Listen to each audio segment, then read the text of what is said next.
to my right screen for the moment. What is going on? Hold on, wait a minute. I gotta go back to that one. Go back to that one. All right. So, here we are. We bike.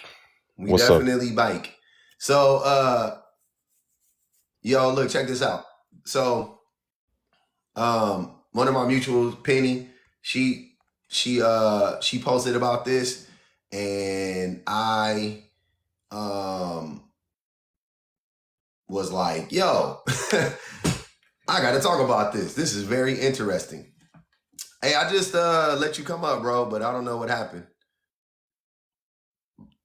Yeah, I'll let you come up. I don't know. You were like cycling or something. I don't know if you meant to come up or what, but you can come back up if you want to. Yeah, TikTok might be bugging.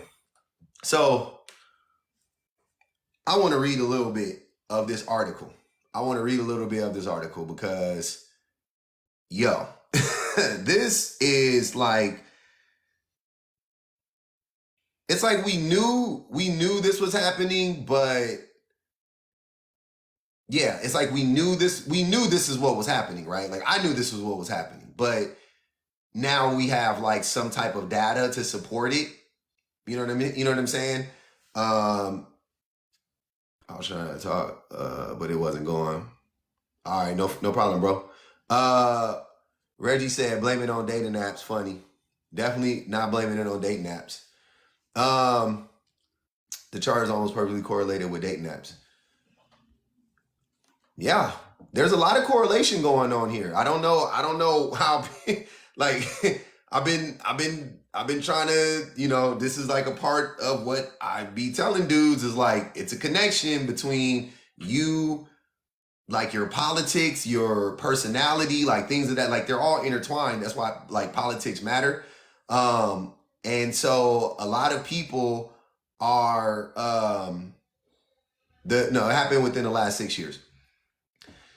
But a lot of, according to this article, this divide, this chasm, like went fucking crazy in the last 6 years. And what happened in the last 6 years was the Red Pill movement. Also the Me Too movement, which the Me Too movement was, the Red Pill movement was a part of how they started to get young men to follow the Red Pill movement. Sorry, got something in my eye.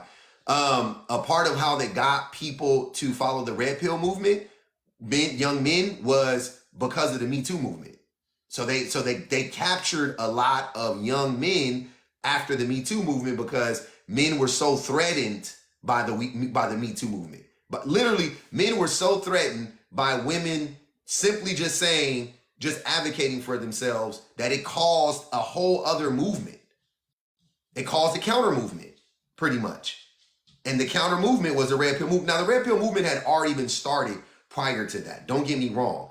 But it got kicked into fucking hyper gear after the Me Too movement, right? So that's when it happened. Said, you're more than welcome to come up. I'm sure, there you go. Come on up. Come up or get blocked. If you're going to be in the comments yapping, you got to come up or you got to get blocked. I want to hear it. Come on up, Said. Come up.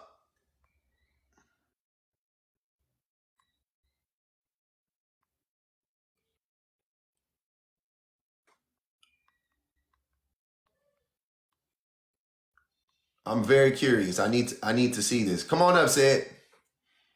I did not. I majored in business, but I didn't finish my degree. Oh, you were talking to the other person. I'm sorry. When you don't at them, it just looks like you're talking to me, just FYI. Just FYI. So if you don't add anybody, it looks like you're talking to me. My fault.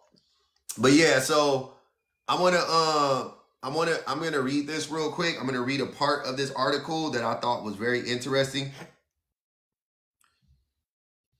Well, I can read the whole thing. Here, let's read the whole thing real quick, right? It's not that long. It's probably about a 2-minute read, right? Okay, so it says, one of the most well-established patterns in measuring public opinion is that every generation tends to move as one in terms of its political and general ideology. Its members share the same formative experiences, reach life's big milestones at the same time, and intermingle in the same spaces. So how should we make sense of reports that Gen Z is hyper progressive on certain issues but surprisingly conservative on others? The answer is the words of Alice Evans, a visiting fellow at Stanford University and one of the leading researchers on the topic, is that today's under 30s are undergoing a great gender divergence, with young women in the former camp and young men in the latter. Gen Z is 2 generations, not one. In countries on every continent, an ideological gap has opened up between young men and women. Tens of millions of people who occupy the same cities, workplaces, classrooms, and even homes no longer see eye to eye. In the U.S., Gallup data shows that after decades where the sexes were each spread roughly equally across liberal and conservative worldviews, women aged 18 to 30 are now 30 points more liberal than their male counterparts. The gap took just 6 years to open up. So Reggie, not that 10-year shit, or 13 years. So it's not the dating gaps. And the reason, we can get into why the dating, this is the reason, yeah, anyways. Germany also now shows a 30-point gap between increasingly conservative young men and progressive female counterparts. And in the UK, the gap is 25 points. In Poland last year, almost half of men aged 18 to 21 backed the hard-right Confederation Party, compared to just a sixth of the women of the same age. Outside the West, there are even more stark divisions. In South Korea, there is now a yawning chasm between young men and women, and it's a similar situation in China. In Africa, Tunisia shows the same pattern. Notably, in every country, this dramatic split is either exclusive to the younger generation or far more pronounced than there than among men and women in their 30s and upwards. So the young people are suffering the most, right? The Me Too movement was the key trigger, giving rise to fiercely feminist values among young women who felt empowered to speak out against long-running injustices. The spark found especially dry tinder in South Korea, where gender inequality remains stark and outright misogyny is common, right? Me Too movement started in America, but we see how it affected other countries. In the country's 2022 presidential election, while older men and women voted in lockstep, young men swung heavily behind the right-wing People Party, and young women backed the Liberal Democratic Party in almost equal and opposite numbers. Wow, that's crazy. Korea's is an extreme situation, but it serves as a warning to other countries of what can happen when young men and women part ways. Its society is riven in two. Its marriage rate has plummeted, and birth rate has fallen precipitously, dropping to 0.78 births per woman in 2022, the lowest of any country in the world. And that's from the 4B movement, I believe. So the 4B movement started, and the women were like, nah, we're done, right? They just, we're checking out. We're not having babies with you guys. We're not fucking you guys. We're shaving our heads bald. We're going to form communities with each other, and we're out. And that's what is happening in Korea right now. So yeah.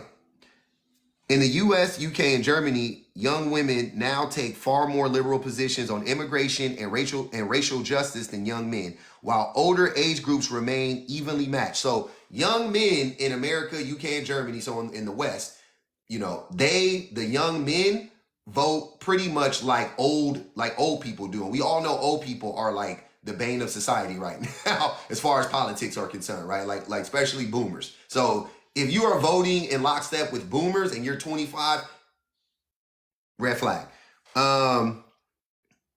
The trend in most countries has been one of women shifting left while men stand still. So women are progressing, right? And men are standing still. Women are progressing. Look at the Look at the look at the budget. Look at the not the budget. Look at the chart, right? So some of these the men just fell off, but you know, it's a you know, this one the men kind of ran and they dropped off, but look in America. Men are pretty much around the same. Dropped a little bit, not crazy, but the women just shoo, shoo, shoo, shoo. So women are actually growing, right? Women are actually becoming like, I look at this collectively that women are becoming better people. And I know that sounds crazy, but like, cause I think women already were like better than men, but like now it's like, my God, like women are like so much better people than men, right? They're willing to stand up for people who are, people being oppressed. You know, they're against, you know, people being oppressed, people being abused, so on and so forth. This is politically, right? This is their political views. They are willing to, a lot of them probably willing to, well, I can't say that, vote against their best interest, but they definitely care about more people than themselves, right? Because it's talked about racial injustices and all of that stuff. So this is talking about white women, it's talking about Latino women, this is Asian women, all the women, generally speaking, I'm talking about the groups of women, all the different racial groups and ethnic groups of women in America specifically, look, just fucking skyrocketed. South Korea skyrocketed. They plateaued over the last few years or so, but skyrocketed. It's crazy, right? It definitely means that, Reggie. I don't know what, how else do you interpret that? How else do you interpret what's going on? You just think ideologically people are separating. Okay, we'll talk about it. That's stupid. The trend in most countries has been one of women shifting left while men stand still, but there are signs that young men are actively moving to the right in Germany. And in Germany, if you guys don't know, there is a far right movement in Germany. The last time we had a far right movement in Germany. But anyways, where today's under 30s are more opposed to immigration than their elders, Jesus Christ, and have shifted towards the far-right AFD in recent years. It would be easy to say this is all a phase that will pass, but the ideology gaps are only growing, and data shows that people's formative political experiences are hard to shake off. All of this is exacerbated by the fact that the proliferation of smartphones and social media mean that young men and women now increasingly inhabit separate spaces and experience separate cultures, right? So for an example, when I go live, there's, 400, 500 people in here most of the time, right? Somewhere between 300 to 500 people in here. And I would say probably 70 to 80% of them are female, right? So, and we're talking about issues that like this, we're talking about why the red pill is terrible, why we need to be moving towards more leftist views, yada, yada, yada. And there's 80%, so women are in here, and we're all having these very productive conversations, and the men are where? Where are the men? They're in other lives listening to men talk about wigs, weaves, and lashes, talking about women need to be submissive. Women are beneath men. Women just easily fall into submission. We don't care about your degrees. We don't care about your money. Like that's what's going on in the other lives, right? So in this live, we're not doing that. And they call that man bashing. I don't know what you call that. I don't know what that is. I don't know how you can say that women just easily fall into submission and we don't care about your degrees and da-da-da. That's not woman bashing. That's the truth. But in here, when I tell men that we're the problem, politically we're the problem for sure. So the thing that matters the most, we're the problem. Right? When I say that to men, I'm man bashing, though. Even though it's supported by facts and stats and data and all that stuff. No, I'm man bashing. But when y'all say that wigs, weaves, and lashes are the problem, that's not woman bashing. That's just the truth. Okay, moving on. It would be easy to say that in all phases, formative, I'm sorry. Too often, young people's views are overlooked, owing to their low rates of political participation, but this shift could leave ripples for generations to come, impacting far more than vote counts. And it is impacting far more than vote counts, right? It is impacting far more. Isn't that crazy? Isn't that crazy that this is like it's there is no balance. There's no such thing as balance. Balance is fake. Yeah, you're right. You guys are right. Look, you guys are right. My platform is one-sided, right? So here's the side that my platform is on. The truth. You're right. I have a one-sided platform. I don't lie. Right? That you guys want me to lie to appease you. You want me to say that it's women too. It's not women too. It's not women. This is what I be saying. Like, y'all, like, what the fuck? I'm not making this shit up. Jesus Christ, it's in your fucking face. It's in your face. I made this chart. I wrote this article. I did this study, right? That's me. I did that. Public made this shit up. No, I'm just not an idiot, and I can read. I can read. There's no balance. What balance do you want? You want me to lie? You want me to say, oh, but women do it too? Where? Where are they doing it at? Where are they doing it at? Point it out. Point out where women are doing. Point out where women are just as bad as men. Show it to me. Show it to me. I want to know. Like I'm begging you guys to point out to me point it out. Point it out, because I've been saying it, and I've been saying that we can measure it. It's quantifiable. It is quantifiable. I've been telling you this for this whole time. I've been tracking this. I said it already when I talk about with black people. I talk about how only 3% of black women who voted for Trump, and 10% of black men voted for Trump. 10% of black men who could vote. I'm sorry, 10% of black men who voted for Trump. Only 3% of black women voted for Trump. So over 3 times more women. 3 times more men voted for black men voted for Trump than black women. That was just an example, right? So politically, black men and black women are divided, without a doubt. Now and that's black men and black women. And this is just talking about men and women in general, all around the world, right? They said it's happening in Tunisia, in Africa, it's happening in UK, it's happening in South Korea, it's all around the world. And I've been telling y'all, because the patriarchy is all around the world, misogyny is all around the world. It's one thing I'll be trying to drive home. It is not an American thing. It is not a black issue. It ain't just a white. It is a fucking worldwide issue that everybody is suffering from. But now we have the internet, and women are connected, and they're like, yeah, nah. Oh, y'all got that problem too? Oh shit. That's all that's happening. So you have a bunch of movements kind of like merging together at this point, right?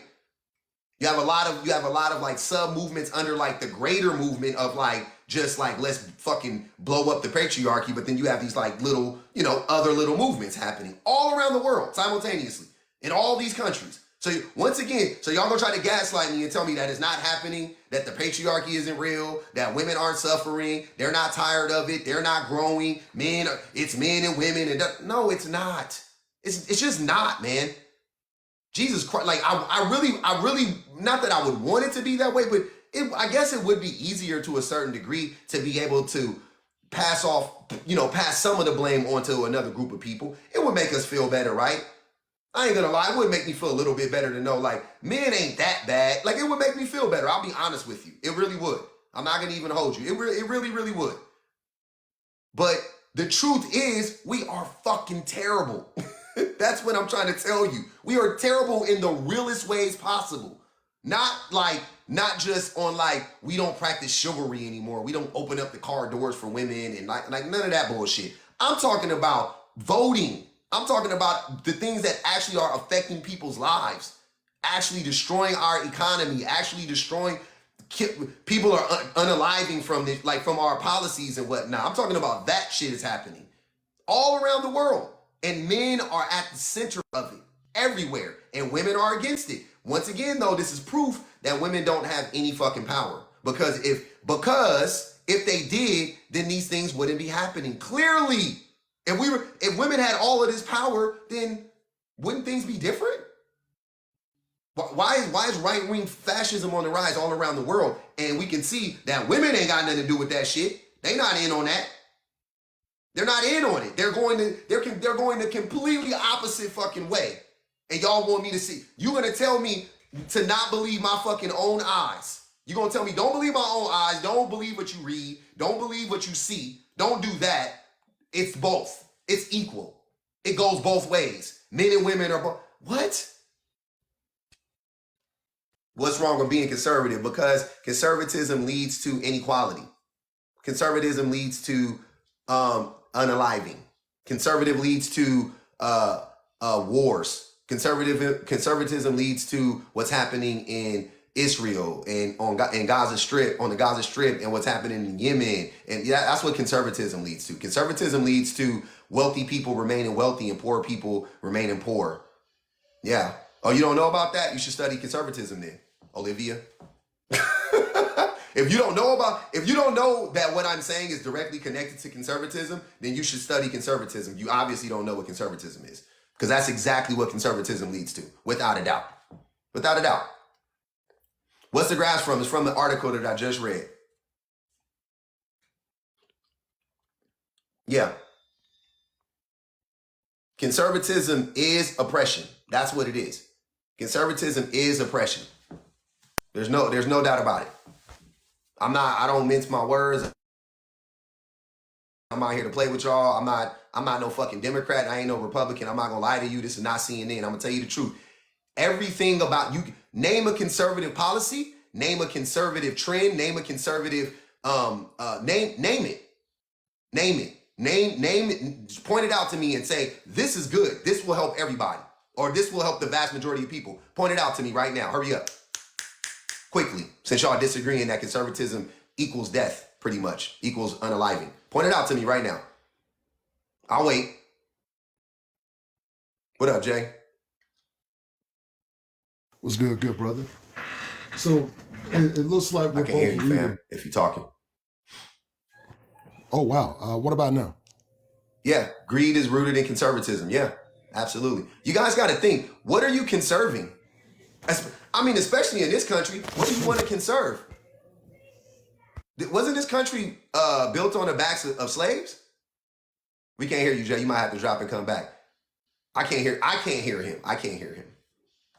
You gotta drop and come back, Jay. Oh, hold on, wait, no. Oh, damn it. I just realized something. Oh, no, my microphone was up. This country was built on the back of slaves last time I checked. So a country that was built on the back of slaves, right? Okay, cool. Let's take it for, wasn't this country built on the back of genocide? Oh, okay. Right? Genocide? This country, right? Genocide? Okay. Grape? One of the pillars of this country, if I'm not mistaken. Grape, right? Right? Okay. Yeah, what do y'all want to conserve again? All right. What about now, man? Because it might be my headset. That's crazy. Jay, you talking? I can't hear you, man. It's crazy. Yeah, I'm gonna bring up what about somebody now? else Let and me know. see if Yeah, they do if I can hear them. I'm gonna see if I can hear them. I'm gonna see if it's me or you. I can't hear him though. That's cause fucking whack. I can't hear him.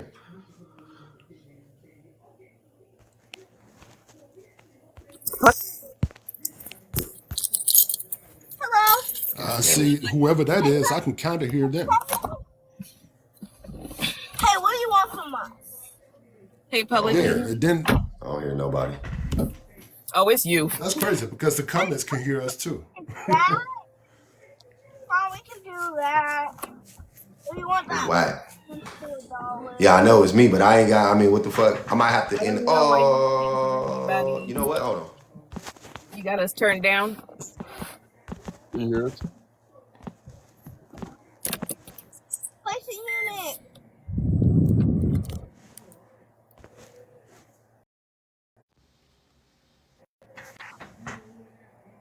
All right, there we go. Oh, cool. You can hear us now? Yeah, that's what I thought. I was like, wait, I might have to just dip and come that's back. Okay, we good. Okay, we back. Yeah, tit top been wild. But no, what I was gonna say, man, is it look like both of us are reading today because I was looking in Psychology Today, and it was questioning what's behind the rise of lonely single men. So it was this was looked at primarily with women between 25 and 45. And what it is they prefer men who are emotionally available, and who are good communicators and share their values. The reason why that doesn't dispel anything that you just read is a lot because of that last part. They are looking for somebody who share their values. And we're seeing increasingly around the world, not just the US, that younger men is unlike what it used to be. Because you remember what they used to say, the older you're gonna get, the more conservative you're More gonna get. conservative you get. Right. That's not the case right now with what we're seeing with a lot of young men, no matter what the race is. And yeah, it's when people want to correlate this to dating apps, well, let's be honest, dating apps is where people meet people these days. There ain't a lot of people like meeting people at the clubs and bars and shit, or just, I don't know, church or something like that. It's not like that anymore. So I don't think that's a bad way to measure this. Is where you're going to, where people are going to meet people. So yeah, it's that. If anybody want to back that up, by the way, Psychology Today. The article is entitled "What's Behind the Rise of Lonely Single Men." Only reason why I trust Psychology Today when we're talking about .coms is simply because it's Psychology Today. Well, and also you could just look up who wrote it and who, you know what I mean, and they got the study, and you just look at the study. Usually, you click on the links and shit. So I don't give a fuck. I believe something in Fox News. You know what I'm saying? Like I'll read it because they be sometimes they just report what happened, and sometimes they don't. Right? It's crazy you say that because Fox News is who told us last year that the FBI is now looking at the manosphere in terms like red pill and incel as violent extremism.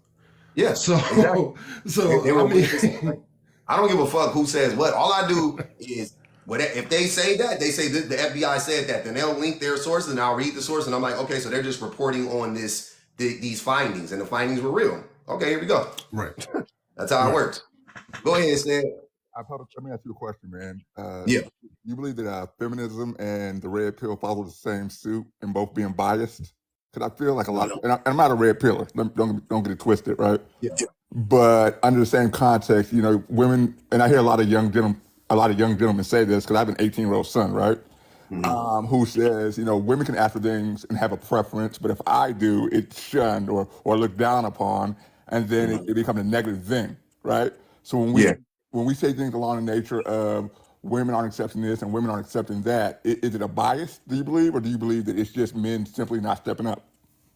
I think it's men not. I think that I don't think it's a bias because once again, it's like a lot of the men that complain to me. What I hear is like men will be like I talked about this earlier. Women will be like, yeah, I want a guy that like doesn't have fucking evictions on his credit and makes like enough money to pay for his, support his own lifestyle. I don't have to be like dragging this man along, whatever the case may be, right? And then men will be like, I don't want no fat chick. And then people will be like, what?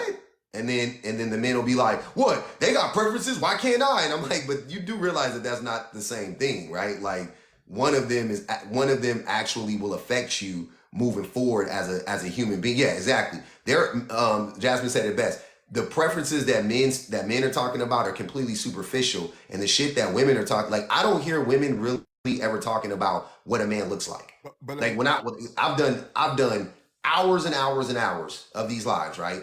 And when I talk to women, when you ask them if they ever give like their, like what they're interested in or whatever, they don't ever talk about like physical attractiveness. That shit is like so ancillary. It's like so on the back, you know what I mean? Like not like it just you almost never hear it brought up. It's always like I want an emotionally intelligent dude. I want a guy, like Jay was saying, I want a guy that shares my same values. I want a guy that can communicate well. I want a guy that's in therapy. It's that type of stuff, right? And then dudes will be like, I want her to have a fat ass. I want her to have a pretty face. I want her to be as fine as a top model with no makeup on though. Like I want her to wake up as fine as the top models are without it's just, I'm like, what? And then the men will be like, I don't care about how much money she makes. I don't care about her level of education. I just I'll take care of and I'll pay all the bills, but she got to be willing to to exist on my $60,000 or $70,000 income, but I will pay all the bills, which ain't really saying much because it ain't like you like you don't even make enough money to support both of y'all.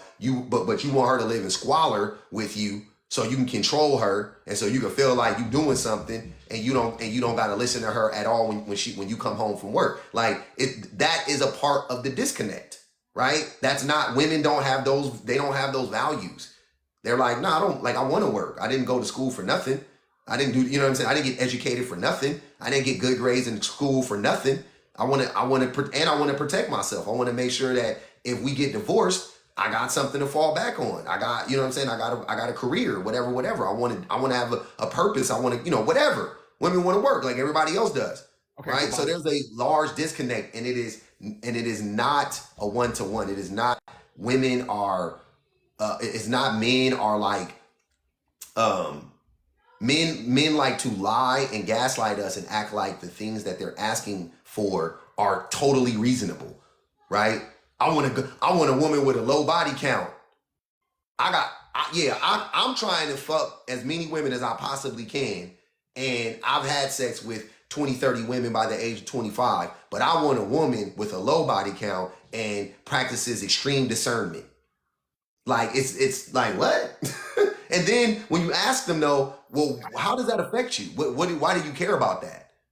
Oh, well, imagine if you're imagine if you go to a party and you run into some dudes that had sex with your girl. Like, how do you think that's gonna make you feel? And I'm like, I mean, that's for you to like.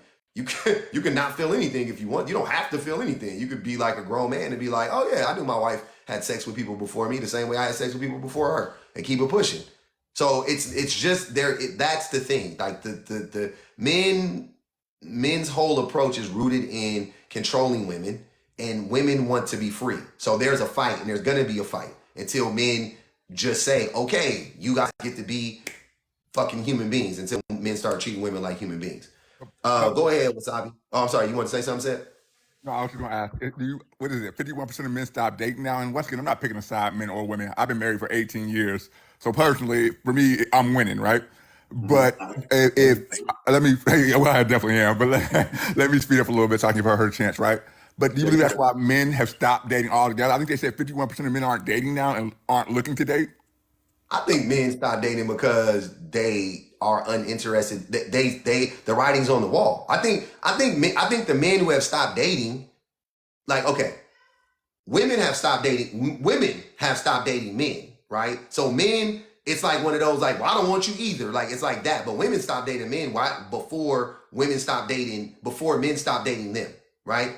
Before men stop dating women, women stop dating men, right? So the thing is that when we look at it like that, right? Women, those men who have stopped dating, yeah, they're just not interested. They know what it takes. I believe those men know what women are asking for, and they're uninterested. Or let's put it like this: it's one of two things. They either know that women are demanding them to be better human beings, and they're uninterested in becoming better human beings. I think a lot of them know that, and they're like, nah, I'm not going to do that. And then the other half or other portion of them don't know what's going on, and I think this probably is the majority of them, and they're believing the red pill right wing rhetoric of that women just want 6 feet 6 inches and 6 figures. That's what I believe is happening. So I think that they have wholly bought into that idea, and they're like, I can't do that. I'm not 6 feet. I'm 5'8", right? I'm not well endowed down there, and I'm not gonna make 6 figures. I make $25,000. I make $30,000 a year right now, and I have no plans on going to college and getting an education, because education is for dummies. Who cares about degrees when I can go get a license? And whatever lies they tell, like that is what's going on to me. But yeah, women had long before that happened, women had already stopped dating niggas. And men just finally gave up and was like, okay, shit, it ain't working. Go ahead, Wasabi. Hey, I might have to drop because I'm driving and my kids in the backseat are really loud.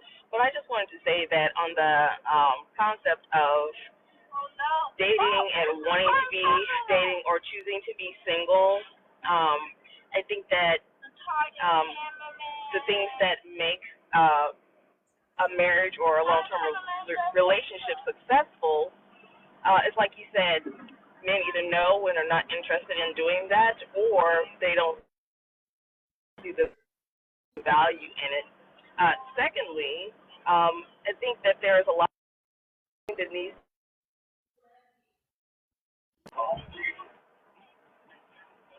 Secondly, what?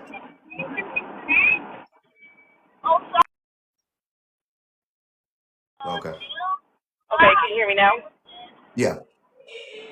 Okay. Secondly, no, I've got an echo. Hold on.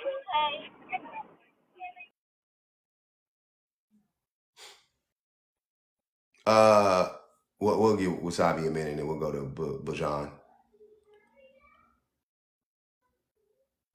All right, go ahead, Bajan. We'll get back to us when you get ready. Wasabi, let me know. Yeah, you hear me? Yes. All right. All I gotta say is that I'm in Atlanta and I'm not dating right now. I'm getting to know somebody, but we have a lot of options out here. I've been single for 5.5, almost 6 years. First thing, and I'm getting to know somebody, but I'm want to say this on this. You see a lot of these. It's one dating show called Kendra G. Now, it's you have a lot of women call up on that show. And, they want somebody 6 feet, 6 feet tall, like you said, was talking about before, 6 feet tall, 6 figures. And what she said is 3 sixes. So I was talking to this about all my guy friends are married, my small circle, all of us, all of them are married, you know. And I got to say this, and all of them say the same thing. Even Kendra got on the women about that. And I'm saying it's accountability on both sides. I'm not blaming one or the other, but only 6% of black men make over 6 figures. And it's like, you gotta, you can't be expecting, I made over 6 figures. But what I'm saying is that you hear all the women looking for the same thing. All the men have the same complaints. Like I said, men have to learn women and women have to learn men. Like I tell my daughters, I got 2 daughters. I always tell them, give them the insight from men's perspective, what we do, how we treat women, the things that we do, what to look out for, what not to look out for, and the things that, that we did as young men growing up. I give them as much knowledge as I could give them regarding dealing with men. So I have to educate them and give them a male perspective.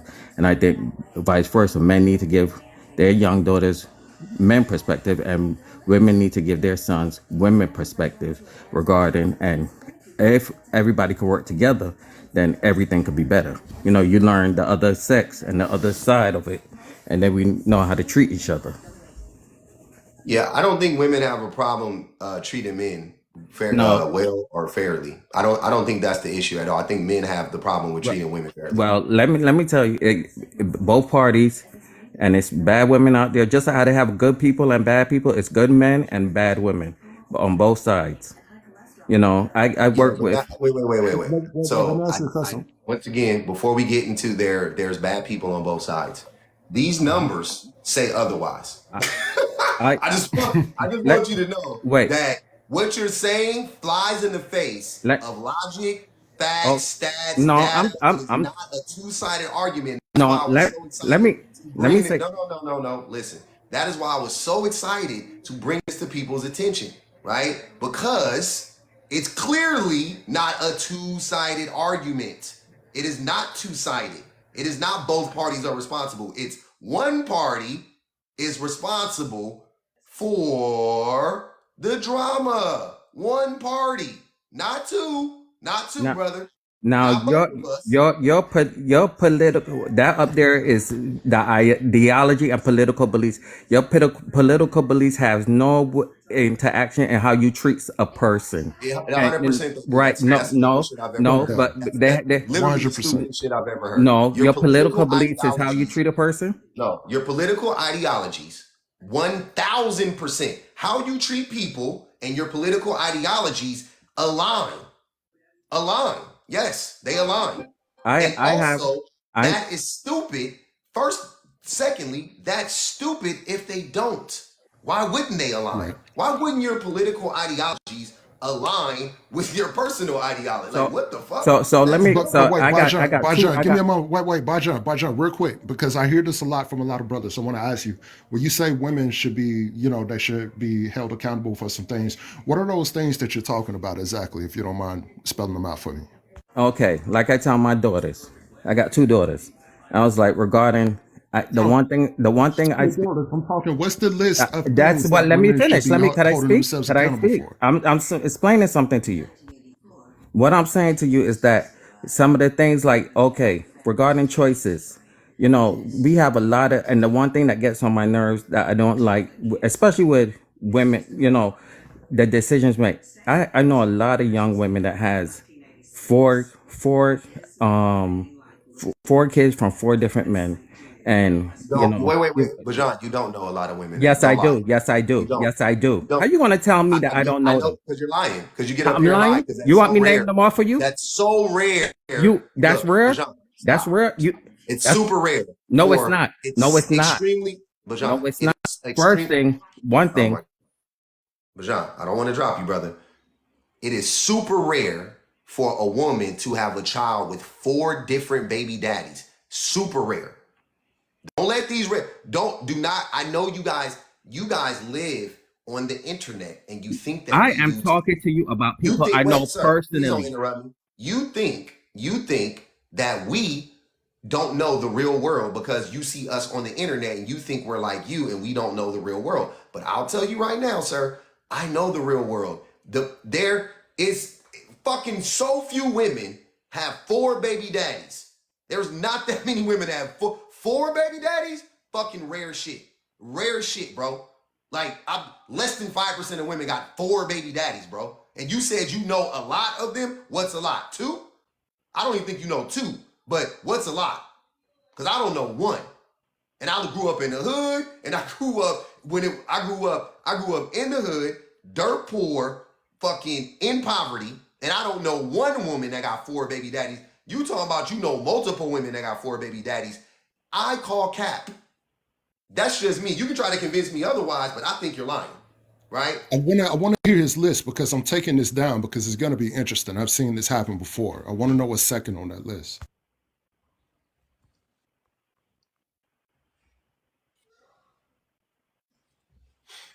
First thing, I don't have to cap. I'm damn 46 years old. I'm gonna say that.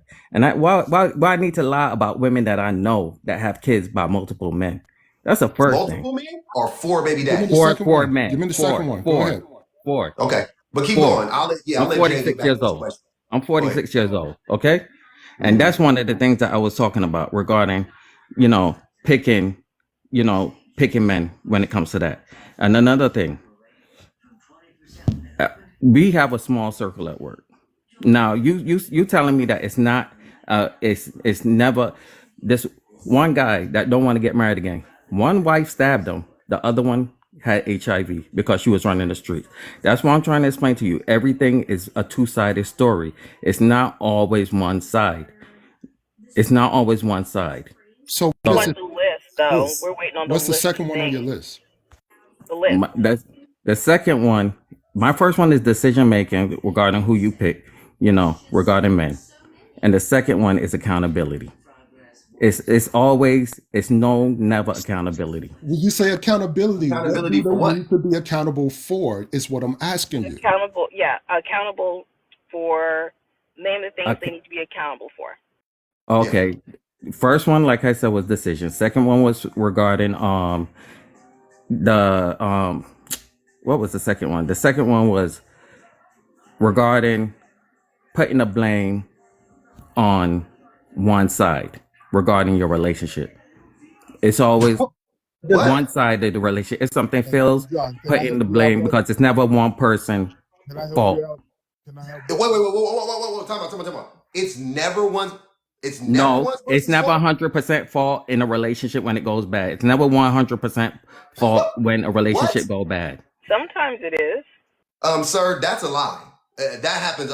If a man cheats, 100% his fault. If a woman cheats, 100% her fault. If a man beats on her, 100% his fault. If a woman beats on him, 100% his fault. If a man touches the kids in the house, 100% his fault. If the woman touches the kids, yes, 100%. I don't want to Okay. hear no fucking, oh, we were going through a rough spot. Nah, nigga, that don't Oh, make you do that So shit. so oh, public. Here's the 100%, thing. yeah. We've given the brother Bajan a moment to give us a list. He was only able to give us 1.5. I know Rocky said he's going to get in on some, so I'm gonna wait for him. But I want to say this quickly, Bajan. You said decision making, and you gave us an example of women being baby mamas, for lack of a better word. Is that correct? Just yes or no? Is that correct? Right? right. Okay, good. All right. So when you talk about this woman, this example you said of a woman having a kid with like 4 different dudes, she's still the mom of those kids day in and day out, correct? In some cases, yes. In Oh some well, no, cases, no. no. Yes. In some cases, yes. In some cases, no. No, Okay, so because I know now, multiple women. Yeah, I because answer your we're question. getting in, no, not yet. We're getting in a moment to your subjectivity of what you believe parenthood is. That's not what we're doing. I'm saying if those kids are with her every day, if they're living with her, wouldn't you say that would be her taking accountability for the kids, the lives that she brought into this world? Would you agree? Yes or no? Listen to what I Hold on, just wait, said. yes or no? No. No, Yes or no? Yes or no. No, no? I'm answering Yes or your no? question. I'm answering your No, question. yes or no? So I'm yes or answering no? your question. In one case, Oh I my said it's gosh. multiple. I just told you it's Nah, multiple ones I know. nah. One of them, Hey, she's you're not not raising the centering. Yeah, kids. I'm She's sorry. We not. moving on, Jay. He not gonna answer your question, Jay. We moving on. The kids, she's raising them, she's making sure they're fed, bathed, clothed, go to school, making sure they're not nappy headed. I don't know if nappy is the right word to say on the internet. She's Messed making up. sure that they have the report cards are great. They're not, the truancy officer is not coming to her house talking about how come the kids haven't been here. They go to the dentist, they go to the doctor. If they play sports, that means she's taking them to their Yeah. physicals She's and to the raising the kids. pediatrician. Yeah, She's I raising mean, the it's a kids. lot of stuff. So, yes, Bajat, that is a huge amount of accountability. She may have had 4 baby daddies, and I'm not saying that she should. I'm not advocating for that. But if she did it, the amount of accountability that goes into taking care of all the kids regardless, that is accountability. Also, Beijing. honest Bajan, I would expect you to be talking about accountability on those men more so than what we're talking about here. Because if you're saying she's a baby mama, then what you're insinuating also is absent fathers. Shouldn't an absent father be held to Well, hold yeah, accountability? but Jay, I don't want to. I'm trying not to center him because he just gonna keep lying, and I don't really feel like playing that game with Fair. people. That's fair. Yeah, because let's move it on to other people. What up, Vanity? Oh, I'm sorry, Ginger. Whatever. Go ahead, Vanity. I'm sorry. Go ahead, Vanity. Hey, just actually let Ginger go first. I'm gonna give me like 3 minutes. Okay. Go ahead. Go ahead, Ginger. So probably earlier you mentioned the Me Too movement, right? Because of the article. Yep. What I've noticed when talking to men about this movement, they never understood what it was for because it was hijacked by some white tea women. The original creator, Tarana Burke, I'm probably saying her name wrong. She originally created, for the support of other women of color and in low communities to have support each other after experience of SA. But whenever I talk to men, they always thought it was just some movement out to get man. And it never said right. Like they don't do no research on anything. They just always come back and say nothing instead of learning. They always want to remain the same or go. It's like I do want to say that it wasn't hijacked by some white woman. It definitely was co-opted and by the right, and it was also co-opted. Well, it's the right too, but the Democratic establishment also used it as they weaponized it. They definitely did that. There's articles on it. They used it like it is what it is. It's like BLM though, right? BLM, once again, black people, we all agree. Black Lives Matter, great slogan, great idea. We all stand behind it. But the organization, not so much. I'm talking about the organization, not the Me Too, not the phrase, not the what it's made to do. I still believe in the Me Too movement, just like I still believe in Black Lives Matter, right, and all that stuff as like a ideology. without a doubt. But the movement, because there is a center, there was like an organization. It was definitely controlled or whatever by the Democratic establishment, and they weaponized it against specific men, without a doubt. But go ahead. Speaking, like I said, I mentioned before, I'm in college and talking to some of these, even the ones around my age, talking to some of the young ones, and you try to tell them stuff, they just, I don't know what it is. They stuck on stuff. They don't. Again, that's a mindset of not wanting to learn and be better.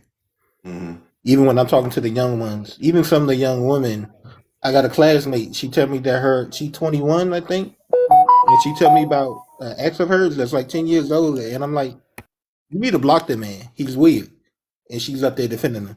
But then on that side, when I was telling her that, another young classmate was like, "That's not weird," Da, da, da. And I'm like, I don't know what to do at this point sometimes when it comes to.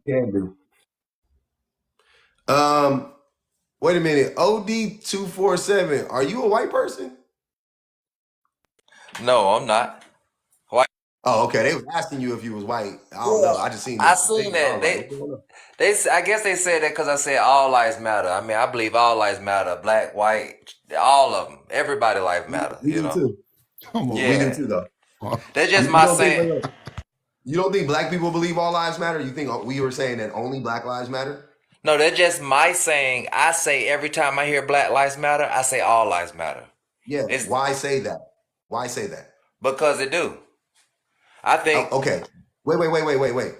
I'm saying, Black Lives Matter is not saying that only Black Lives Matter. It's saying Black Lives Matter too, right? As well as everybody else's life, right? So Right. Why do you need to say all lives matter? If it's already implied in Black Lives Matter. It's just saying Black Lives Matter too, because y'all forget about us. So why do you need to say all lives matter? What white person taught you that? Ain't no white person teach me that, man. I'm a people's person. Wait, OD, I got a question. What's your favorite fruit, brother? My favorite fruit. I mean, I don't know why that matters. No, but just a question. What's your favorite fruit? Probably some strawberries. All fruit matters, man. Yeah, but my favorite is matters, the difference. All, What do you mean? Okay, but all fruits matters, bro. All fruits matter. Okay, yeah. I guess so. I mean, all fruit matters. I don't like all of them, though. I tell you that. Yeah. You see, that was. But perfect. that's off subject, man. Let's go back to the was subject, perfect. man. That was perfect. Wait. I want to be clear. It's actually right on subject because once again, we have a black man that is spewing racist right-wing rhetoric as a black man and saying all lives matter. The same way a racist white T person would say it, he's saying it when we say Black Lives Matter. What does that look like? What does that look like? Black man, right? Conservative, saying conservative shit. He's clearly a conservative because only conservatives say all lives matter. Right? Like that's correct. Like, bro, it's right on time. You're right on time. I just want you to know that. You're right on time. Here you go, baby. I guess. Yeah. Oh, here, let me open it up for you. All right, go ahead. Go ahead, OD. Did you want to say something about this? Here, baby. Shut my door. Yeah, I'm gonna step in. I'm kind of doing something right now. Go ahead and continue, and I'll step in a second. I'll actually slide and take my turn. Because, Go ahead, Betty. yeah, he's just ridiculous. Anyways, so for the both sides bandits who always want to pop in and talk, I am so glad you found that graph. Where did you get that article so I could go and pull that up when I encounter some of the both sides bandits? That actually Penny found it. Penelope found it. She posted it, and then I went and read it. But it's on financial. It's like a few articles that took it. It's a study that was done, and then like they made articles about the study. You know what I mean? And the one that I read is on Financial Times. All right, cool. Yep. So Bayesian was up here a few minutes ago, and he was spouting what I refer to as the Luciferian mating market, like rhetoric, right? This is when it's the three sixes on the all females want the three sixes, but on the other Mm-hmm. side they have their three F's, and F just happens to be the sixth letter. So their whole entire thing, and I don't know how many times I've said this on your panel and everybody else's panel, men need to start to understand that women aren't attracted to the same men that y'all are attracted to. We are not attracted to the same men that you men are attracted to, What because a I great will point. take Oh my God. some Beautiful. Beautiful. I will hold. I will take somebody who is not 6 feet. I'm 5'3", so you ain't gotta be a freaking tree standing next to me. Um, I'm not making six figures. I don't expect you to be making six figures, but you will be making more than me because broke boys are mean. Also, I am going to say for the all these guys, like this chart is actually showing you what choose better looks like. The reason why these graphs look the way they look is because men all over the world have been telling women, choose better, choose better. Now women are choosing better, and this loneliness epidemic that the men are having are a result of us saying, you know what? You men are the leaders, and you all are right. We are going to listen to you, and we're going to choose better. And therefore, we don't choose you. The last thing I want to say, um, I live in the most multicultural city in the world. I also live in one of the most I also was, I'm of the nationalities, one of the most multicultural places in the world, Trinidad. And we have in both places a large black slash African slash Caribbean and large South Asian community. And so one of my aunties, not by blood, but by you choose your family, Auntie Diti, she is married to her husband. It was an arranged marriage. And one day we were all over at my girl's house and everything, and somebody said, Auntie Didi, how is it that you can marry a man when you don't love him? And she said, my child, how can you love a man if how can you love a man if you know him? From then, I knew that men were terrible people. And charts keep coming out to prove it over and over again. The fact that ideologically they keep moving further right is a little bit of a problem, especially for those of us who are ovary carriers, because the farther to the right they go, the more dangerous it becomes for us. Mm-hmm. All of us who are women and femme presenting peoples, the more right wing, and the fact that younger and younger men are like going farther and farther right and becoming a lot more alt right and fascistic and all that. And everything takes everybody down an alt right pipeline at some point in time. Mm-hmm. I don't know what they paid Zuckerberg and them for the algorithms to drive you down that pipeline, but that's where it's sending everybody. Everybody is on that freaking slide to hell. And while women are actively choosing better and men are becoming more right wing and we are becoming more divided, not because we all like in the Luciferian dating market, but because women have actual values and men want to be dictators really, really bad. They are desperate for dominion. All I'm going to say is women are going to have to, Duchess is always talking about gender segregated spaces, places like communes, places where women can go to like make sure that they're going to be able to protect themselves. Because honestly, especially with this election coming up and everything, I know I'm in Canada, but when the America sneezes, Canada catches a flu. So Mm-hmm. whatever fuckery y'all have going down here is going to come and hit up here, and people are gonna play the ass no matter what. So the whole entire world is watching because this alt-right, Christo-fascio, like New World Order, we're gonna make Gilead like type thing that's going on down there is having an effect worldwide, and women are trying to find ways to be like, you know what? Give me the cats.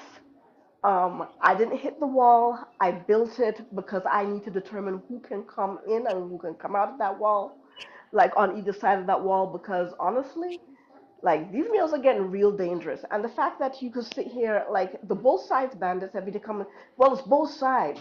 You know, they have to take accountability.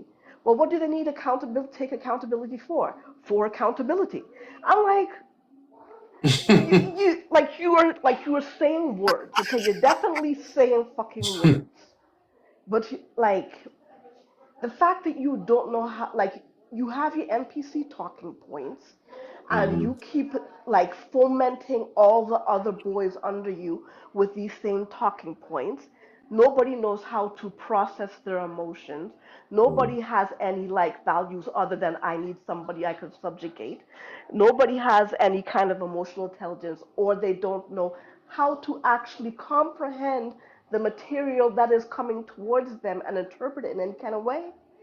Hmm. Basically, this is a zompocalypse. Ladies, get your pew pews and learn how to protect yourselves. Yep. It's yeah, it's scary. All right, go ahead, OD. Yeah, man. That was interesting what she was saying. I think it's crazy out here for many different reasons. I think it started back in the 70s when the equal rights to work movement. I think that kind of helped separate everything. Started. How did that do it? How did that do it? Because Yeah. it it it gave. I mean, it gave women a choice, which is good. But the choice that they made was to choose the government over a husband, and it made majority. I don't know about you. I don't know about Wait, Oh you. God, here we go. stop. Back it up. Wait. Back it up. Go for it. So the woman's right to work led women to To choose welfare, to listen, it chose made them choose to leave a man and be independent. but they're not. Wait. Okay. You do realize that you're saying two different things that would cancel each other out. The woman's right to work, so they want to go to work, right, and make their own money. Right. You're saying that they did that. That's where the separation started, and it led them to choosing the government over a man. Leave the men first. In the 70s, they started leaving the men. Relationships started breaking up. 1971, then it started child support to give the women help with the children they made with the men that they left. 1971, child support started. In 1972, it started government assistance to give them father help on housing. Government assistance started before the 70s, but go ahead.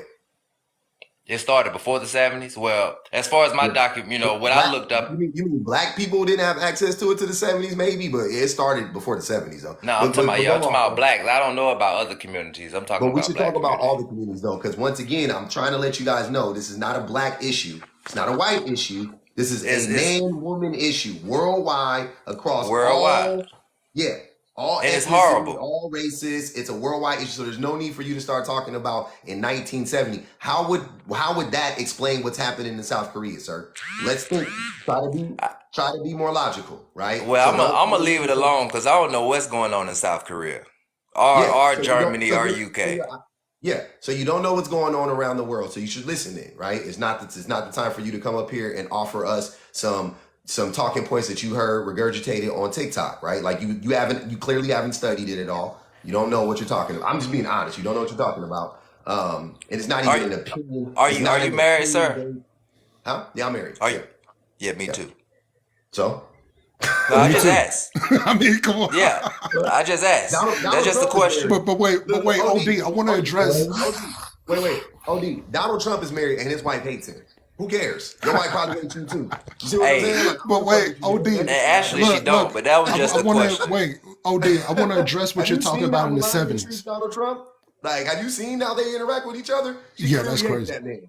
Clearly. I want to address this thing that a lot of real pill men keep using about this welfare thing and how it worked. I'm 37. I'm an older millennial. I seen, and there was a time when my mom was getting government assistance. That's not even anything to say to be embarrassed about. Like a lot of people know it, a lot of people went through it. But you know what was interesting about that? My pops was in the house. My pops was there. I know my pops. My pops has been there my entire life and still there to this day. The belief that the 100% belief that women were choosing government assistance over men is farce. Crazy. There's no woman who's gonna choose just a check over a man who's able-bodied, who wanna be there, who's doing what he needs to do around the house, who's not abusing her mentally and physically, who's not abusing kids mentally and physically. That wasn't happening. The real conversation should be, why were so many of us men leaving the house and not enough of us coming back? Now, you could talk about what America did. You could talk about, you could talk about what the FBI, CIA did and all the stuff with the drugs in the community. And I would listen because we know it's facts to that. But this whole belief that women would just like run into the streets like, oh yeah, all the men get out, I need to get this check. No, you know that's not true. I don't know if he knows that, but we know that that's not true. So go ahead. Who was going to go next? I think it was Ruthie and then Dwayne. Go ahead, Ruthie. Hey, Public, how you doing this evening? Doing good, man. Okay, well, I've been sitting here listening, and I have like 3 reasons that there's a divide between men and women. Okay. It's because of how men and women were raised. I'm 41, and to me, the people in my age group, girls were raised, boys were coddled. We saw this for a long period of time, and when we got to dating age, I'm speaking on this personally for me, I thought that's how it was supposed to be. But as I got older and start seeing how other races of people dated, that they did not coddle their boys as much as black boys was coddled in the black community, I was like, dang, we've been doing dating real wrong, real wrong. So that's one reason to me. 2, COVID. During COVID, people were sitting at home with their significant other or their mate and realizing that this MF don't do nothing but sit down and literally do nothing all day long. So you had people who were working from home. They really probably was never around each other. You had kids at home that were being, virtual school, and you have your mate also there. Some was working, some were not working. They was, getting their unemployment or whatnot. But they couldn't help with the children in their virtual learning. They couldn't help keep the house clean. They couldn't help do grocery shopping. They could not help with none of the day-to-day stuff in the home, but they were at home doing nothing when COVID happened. And I saw a lot of relationships break up during that time because they been with their partner, but did they actually really know their partner until COVID happened? We had to sit at home with each other all the time. I don't think so. So I think that's another reason that there's a big divide between men and women. And the last one is social media. Men start saying the silent part out loud. And women was like, are you fucking kidding me? Like, for real? The things that I heard my brother say, my dad say, my uncle say, my cousin say, I just thought that was just them. But to actually hear men say it online and then you say that you're trying to date women, that got to be the most unattractive stuff. If you believe a lot of stuff that the red pill guys are saying, and you thinking that is going to give you a quality woman, I don't know what type of high you on. You up there? You got to be up there with Snoop Dogg to think that a quality woman, because everybody always talking about quality, quality, quality. It's not going to work. So to me, those are really like the issues that divide us all together, because we've actually had time to sit and listen to what men really think, and they're saying it, and they okay with saying it, and they're not scared to say it. So that's kind of where I feel that our divide comes from between us right about now. Yeah. I definitely think that the divide started to happen before COVID, but COVID definitely exacerbated it. especially in the home, like within like married, I would say like married committed couples, I can see that happening. I don't think that it necessarily affected the single dating market. I think people were already known, like they were already in that place. But yeah, yeah, all that stuff is true. I think it all contributed to it. It's all a part of it. I don't know if it's like at the root of it though. I wouldn't say that because this stuff happened. Like I said, most of this stuff happened way before COVID. You know what I'm saying? Dwayne, go ahead. Hey, how you doing today, man? Good, fam. All right. Okay, so I think that what's driving the divide between both men and women are like a combination of like different things. I think that the divide between men and women is being mainly caused by like a lot of different factors that are affecting men outside of the dating and social media, such as like the recent studies that have come out that said that young men are dropping out of school, are less likely to be in the workforce, and I think that that kind of might be driving a divide between both women and men, because what woman would want a man that doesn't have any money, doesn't have any motivation outside of, So there's an doing what it is? educational. So you're saying like there's an educational divide? I think so to some extent, because more women are graduating from college, more women are actually entering into the workforce and things like that. And I also think that to some extent, I think that's a good observation. I'm gonna let you finish. I think that's a good observation. I think that even in itself is rooted in misogyny though, because I think that men's lack of interest in getting a degree and getting a job and getting getting to the bag, quote unquote, as people would say. I think a lot of that is rooted in the fact that they have come to the realization that it still won't land them the woman of their dreams. Like it used to back in the day. So they were more willing to do it because they'd be like, yeah, I go to school, get my degree, I get out, I get a good job, I'm going to get me a nice wife. Now it's not. Now they're like, well, what am I doing that for?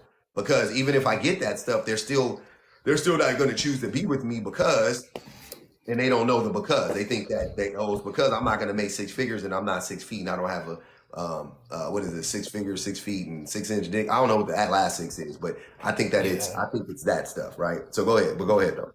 Yeah, and to clarify, I'm not saying that men are doing that because women are getting more educated and things like that. To clarify, I'm saying that that's just something that might be contributing to the divide between men and women. Six Not, packs. sa- yeah, I'm not trying to say that trying to say that my fault for rambling, but I'm not trying to say that that is causing. I think it's a part of the issue.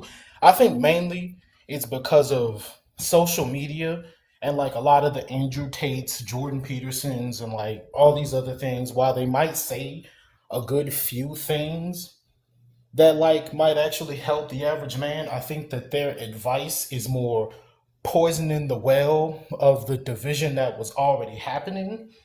Like, if you get what I'm But saying? Dwayne, Yeah, Andrew hold on. Tate, Andrew Tate, and Jordan Peterson don't show up in Korea. You know what Yeah, I'm I saying? know. Like it doesn't. They're not in China, and the Okay. divide is in China. They're not in Tunisia. They're not. So it wouldn't. It doesn't explain that. Yeah, I It know. doesn't. I'm not. No, yeah, my bad. I'm sorry for interrupting you, but I'm not No, you- trying to explain it from the South Korean. I'm trying to explain it from the American perspective. I'm not really sure as to what's going on in the other parts of the world. I'm trying to explain it from my perspective in America because I live in America. But I think that it's mainly you my don't wait. whole. You don't think these things are connected?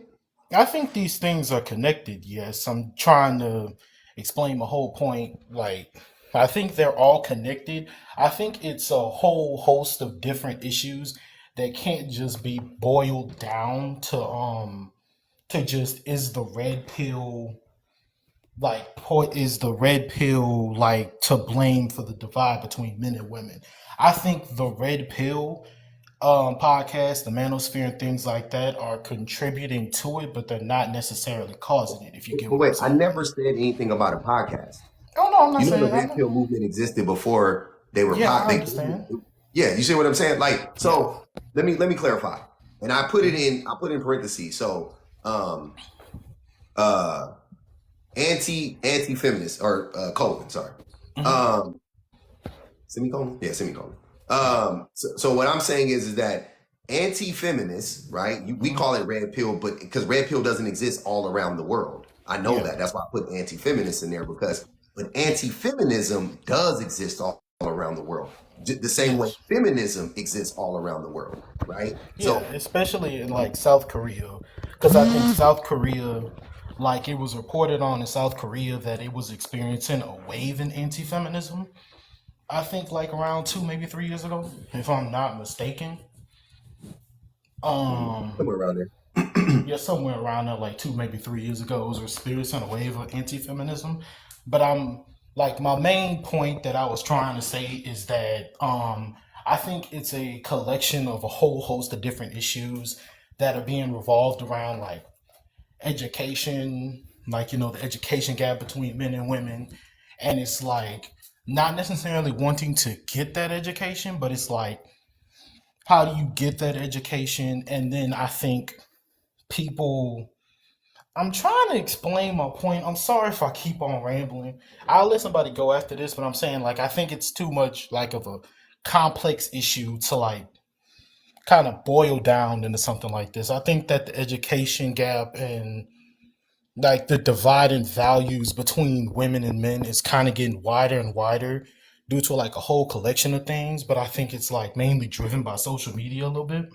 Nah, I 100% disagree. I think it's definitely we could point to like economics, and we could point to we could point to economics, anxiety, and we could point to sexism. Like I think those are the two biggest factors at their core. Like at its core, that is exactly what it is. Those two things combined, without a doubt, and they may show up differently in other countries. In America, it may be Andrew Tate is the face of it. In Korea, it may be a Korean man that's the face of it. In UK, it may be UK. But the sentiments are the same all around the world, because feminism, once again, and the patriarchy is the same all around the world, right? And people have the same type of humans, which this just proves that humans are pretty much the same all around the world to me. Humans have the same reactions to the same conditions. If you put humans in the same conditions, they'll typically react almost exactly the same. No matter what our race is, no matter how tall we are, no matter what food we eat, it don't fucking matter. If you treat humans a certain way, the vast majority of the time they will react exactly the same way. This is an example of that. So I'll come back to you, but I want to go to Special Grace. Go ahead, Special Grace. Hi, everyone. Hello. I've been seeing your videos for a while now, and I really want to appreciate your efforts. I'm really interested in this topic because I'm directly concerned. For the past 2 years, I have experienced something that has pushed me to conclude that there is this hate and resentment that men and women have towards each other. So it's almost as if, let me take an example. In my case, I have met like men who will say, let me not say men, because there is this particular one that really stood out, He's like, I should work and pay the bills together with him. The same man is telling me every day that I should submit to him. The same man is unable to help me when I call him that my boss is sexually harassing me. So he literally left me in the middle of nowhere, and I grew out of his space. And then he came back and said, can you submit to me? And so I feel like, I honestly, I don't know where it's coming from, but I have noticed that it's as if men just hate women. I'm sorry to say this because not all men are the same, but I feel like people have this wall that they have built in their minds or in their heads, and they feel like it's reality, but it's not. There is a social media wall that makes people feel like it's reality, but it's not. They watch stuff on social media and they want to apply them in real life, forgetting that most of the things they're watching is content. Most of the people making this content, they're doing them for publicity. If they want to gain fame, they want to be controversial.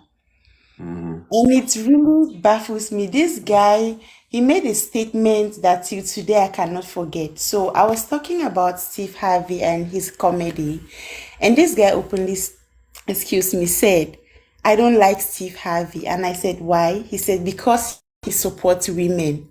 This he said in his exact words. So I'm like, And real quick, to be clear, Steve Harvey doesn't support women, but go ahead. I don't know. I know Steve Harvey because he's a comedian. How he Yeah. supports women, how he doesn't, I don't know. But this, I'm like, okay, you're not obliged to like him, but do you really have to hate someone because they support? Like, so today I sit sometimes and I'm like, God, where are you? And you are a man, a straight man, and you want to marry a woman, but you hate someone because they support a woman, like, or they support women. And I'm still honestly trying to figure out, where is this coming from? Is it because, Is this a black person? yeah, This of man, is he course, black? he is black, he's African like myself, different country, So if but yes. you ask him, so if there was a black person or anybody for that matter that said, I would ask him this if it ever comes up again, or you could use this analogy or comparison. Name a person, right? Anybody that supports black people, I don't care. A black person, a white person, it doesn't matter. But try to make it a white person, right? Or a non-black person that supports black people, right? And then ask him and see what he says, right? And if he says no, I'd say, do you like them? Or no, I like them. Yeah, or I respect that, or whatever the case may be. And then when he says yes, because he probably will say yes, then say, okay, so you can respect this white person that that supports black people, right? Because you're black. And he goes, yeah. So isn't it weird? So don't you think it's weird that you hate a man simply because he supports women? Like, how is that? How is that fair? You know what I mean? Like, what does that say about you? Because if you hated a white person because they supported black people, then the assumption would be that you yourself hate black people, right? Like, obviously, that would be the one-to-one connection that you would make, just like you did with that, right? When he said that, you were like, oh, obviously, he must hate women, because why would he hate a man simply for supporting women? That's the thing. But what troubles me is he wants to marry a woman. And in my mind, I'm like, are you looking for a subordinate?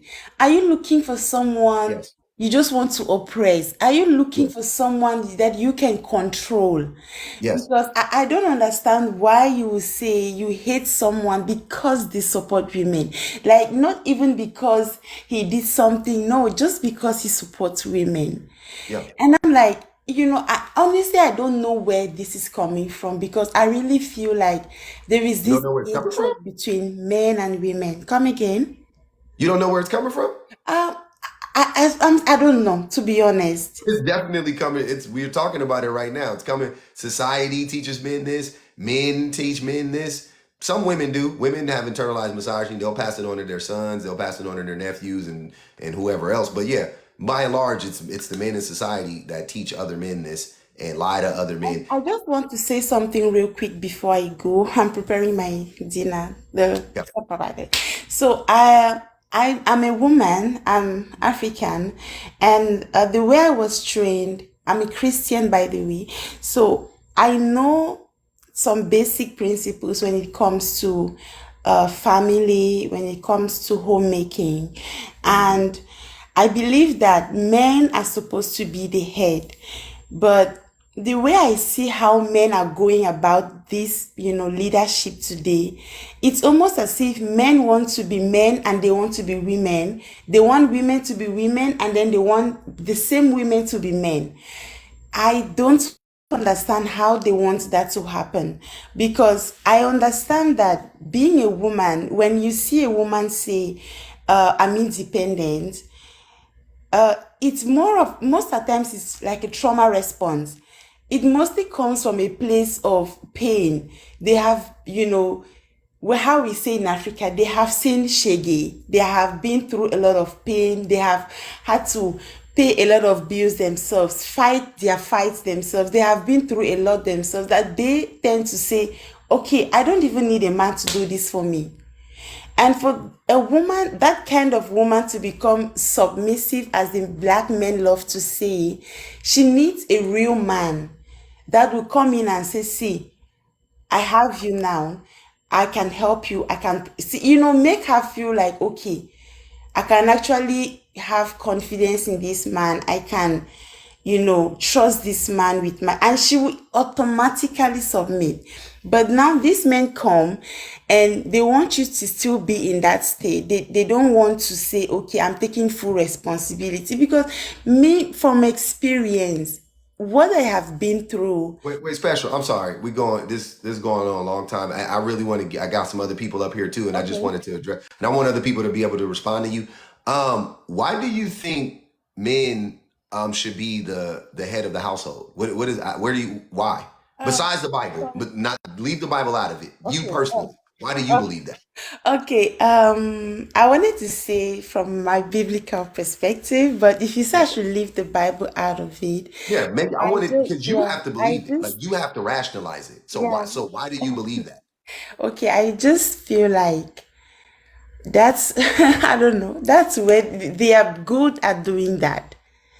I don't know. I feel like if they are the head, Wait. Men are good at leading the households? that's what I think. I may In be what way? wrong, but In what way? um, basically, like, providing, protecting. I'm gonna tell you something special, Grace. Okay. I'm gonna be completely honest with you. I think you and that man were made for each other. I think you No, should God marry. I forbid. think you and him should marry each other. See, I'm here to share my experience, right? Yeah. And I'm also open to learning. Okay. I'm telling. This is my No, opinion. Because at first I was. to say we were made for each other, me believing that men are supposed to lead, he is clearly an abuser, because I have seen men who will say, run away from such men. I'm trying to help you out. What I'm trying to tell you, special, is that Yes, go ahead. okay. Yes. So the ideology that you have and his ideology they actually align with one another. But I think that a part of you, for whatever reason, right?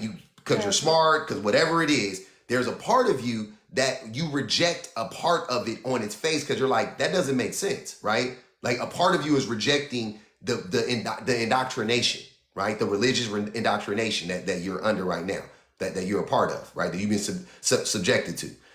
A part of you're rejecting it because there's something not aligning with your like common sense. Your common sense is like, my spidey senses are tingling. That doesn't make sense, right? He hates women. But that ideology that you have, that women are supposed to submit to men and yada yada yada, it's the same ideology. It's a one-to-one. So if you think that men are naturally better leaders than women, for what reason? Not the Bible. What reason are men better leaders, and what proof do you have? Like, provide me the proof. Aside from what somebody else told you, like, I want you to like really think about it, right? You ain't got to answer me right now. Like, really think about it and be like, what have I seen to make me believe that men are better leaders than women, especially in the home? Like, what are men doing? And working a job is not being a leader. Working a job is just working a job. Everybody got to work. Everybody has to work. And goldfish will defend themselves against threats. So protecting means nothing either. What does that have to do on a day-to-day, the ins and outs of a home? How are men actually better than women, or inherently or innately better than women at this thing? That's what I want you to think about. Because when you think about that, if you come to the conclusion that men are naturally better than women, so be it, right? I'll leave you to it. But I'm gonna guess that that's not the conclusion that you're gonna come to. I think you're gonna come to the conclusion that women are significantly better at leadership, especially in the home, than men. And they're the ones who are actually the leaders in the home. Like with your parents, I'm sure your mom was the head of the household. Regardless of your dad working, your mom was the one who spent the time with you guys. Your mom was the one who cooked. Your mom was the one, true. Right? So she was the leader in your own household. Your daddy wasn't the leader. Your mom was the leader, right? So That's what I'm saying. So in your own household, you already have an example right there. The woman is the leader. Now think about every other household you know, and think about the average household you know, and then do the, you know what I'm saying? Like start to dig and unpack that a little bit. But I want to go. I don't know if somebody wants to respond to her. You guys can, please. I just wanted to say that the Abrahamics are a poison to the woman's brain, because the fact that you can know that the things that what a man is saying is abusive and is potentially like harmful to you, but still think but it's his place to be there and do those kind of things, like that kind of cognitive dissonance only comes with like religions in general, honestly, because like you're sitting here, like the reason why you think that is because you have say, my God is all, loving and all merciful. He also unalived everybody with a flood. My God is like, the bringer of peace. He also genocided all the firstborn in Egypt. Like to be able to like have those two thoughts in your head and be like, I'm fine. That's right. That's what like the Abrahamics does to you. It's a poison. Yeah, I don't want to, and I'm trying really hard not to go down the religious rabbit hole. Like I don't know, like because there's people who are religious who do believe in it, and I don't really like, you know what I'm Not saying? everybody is a Christian. Yeah, not everybody's a Christian, but right. some people are Muslim, some people, you know what I'm saying? But I just don't like to like trash, whatever, even though, like I said, I have strong views on it and I align with what Vanity is saying, but I just don't like to go down Me that too. whole. My quick Go down response that before Willie rabbit State go, hole, because I know public, she but I been here need for a to while. just, can I Oh, say my no, two go ahead, Wasabi. cents? I know that a lot of non-conservative women like to group all Abrahamic faiths together and say that all Abrahamic faiths teach women that they have to submit to their husbands and they have to do, these things and bow down to him. In my faith, and I'm a Muslim, we are not commanded to cook and clean and watch over the children. If we choose to do it, then we are highly favored by God. But it is nowhere in my faith that says that we've got to do it. And in the Quran, God says that the animals are submissive to all humans. And it is never mentioned where a woman submits to a man. So when you're talking about religion, let me finish, because I know that Muslim women take a lot of doo-doo because of what men do. They never blame the Muslim men. They want to blame my faith. So we're going to put the blame where blame is due, and that's on men who practice faith in the way they want to do it. So let me finish. So when they want to group all religious people or religious women and say that we're, delusional and that we are twisted by our religion when it's men, okay, who subjugate us, I want to make sure I speak for the Muslim women who are independent, free thinkers, and choose this faith for themselves and are aware that we were not commanded by God to submit to our husbands, and we only submit to the one who made us. I have to drop y'all. Okay. Go ahead, Jay. Yeah, only thing I was gonna say, Grace, and forgive me if this is something that you already knew, but I want to say, of course, to anybody else who's listening, when we talk about men in terms of protecting and providing the house, we need to start opening those words up. I said that so many times. We need to start opening those words up because honestly, the protection part is not that hard to do. And it's not even depending on what you look like. You can have multiple weapons for that as well. You can have all the best security systems, all of that, but in protection, is that person also protecting you emotionally? Is that man protecting your voice? Is he protecting the kids emotionally? Is he protecting their voice? When we're talking about providing, it's really not that hard to get a job. Because of capitalism, there's some bullshit there, but you can find ways to make more money. But with the providing thing, we shouldn't only look at it as a financial aspect. Is that person providing a home that makes everybody feel safe in terms of peace of mind? Is he providing room for you to sometimes be weak, to be tired, to not be motivated to, I don't know, cook and clean because he can do it too? So yes, when we're talking about men, we're protecting and providing. Open that word up, because if you don't, you're giving them an out when they say, "Well, I work all day and I make sure nobody is breaking in the house at 3 a.m." And when something happens bad and they're now single, the first thing they're gonna say is, "Oh, well, women don't want a good man," because we've told them a good man is protecting and providing. So yeah, open those two words up. I wanted to say what you're attracting is what you are internalizing yourself and who you are on the inside. You say that your boss is doing this to you. You say that your boyfriend is doing the same thing to you. You're attracting that because that's what you're exuding. So when we're talking about you and your internalized, you have to No. internalize what you're thinking and what you're saying. Because to come up here and say what he's doing is wrong, but then come back in the next breath and say that I think that all men should be leaders, you have to look at what it is that you're putting out there. I was going to say run from this guy, and I agree with what Public said when he said that what's going on with him, you guys are made for each other. But I'm going to say this, you have a lot of learning to do about who you are, what you like, and what you will stand for and what you won't stand for. It's not as simple and cut and dry as everybody's trying to make it. Yeah, I don't know about the you internalize. You attract what you internalize. I don't believe. I never believe that ever, because I know people that are great people that attract fucking the worst people on the planet. So yeah, I don't believe that one bit. But you know, you might be willing to put up with some shit because you Can I internalize. say something? Yeah, go ahead. For the lady that just dropped, the Muslim lady, when we permit me use the Bible just for a second, just to make something clear.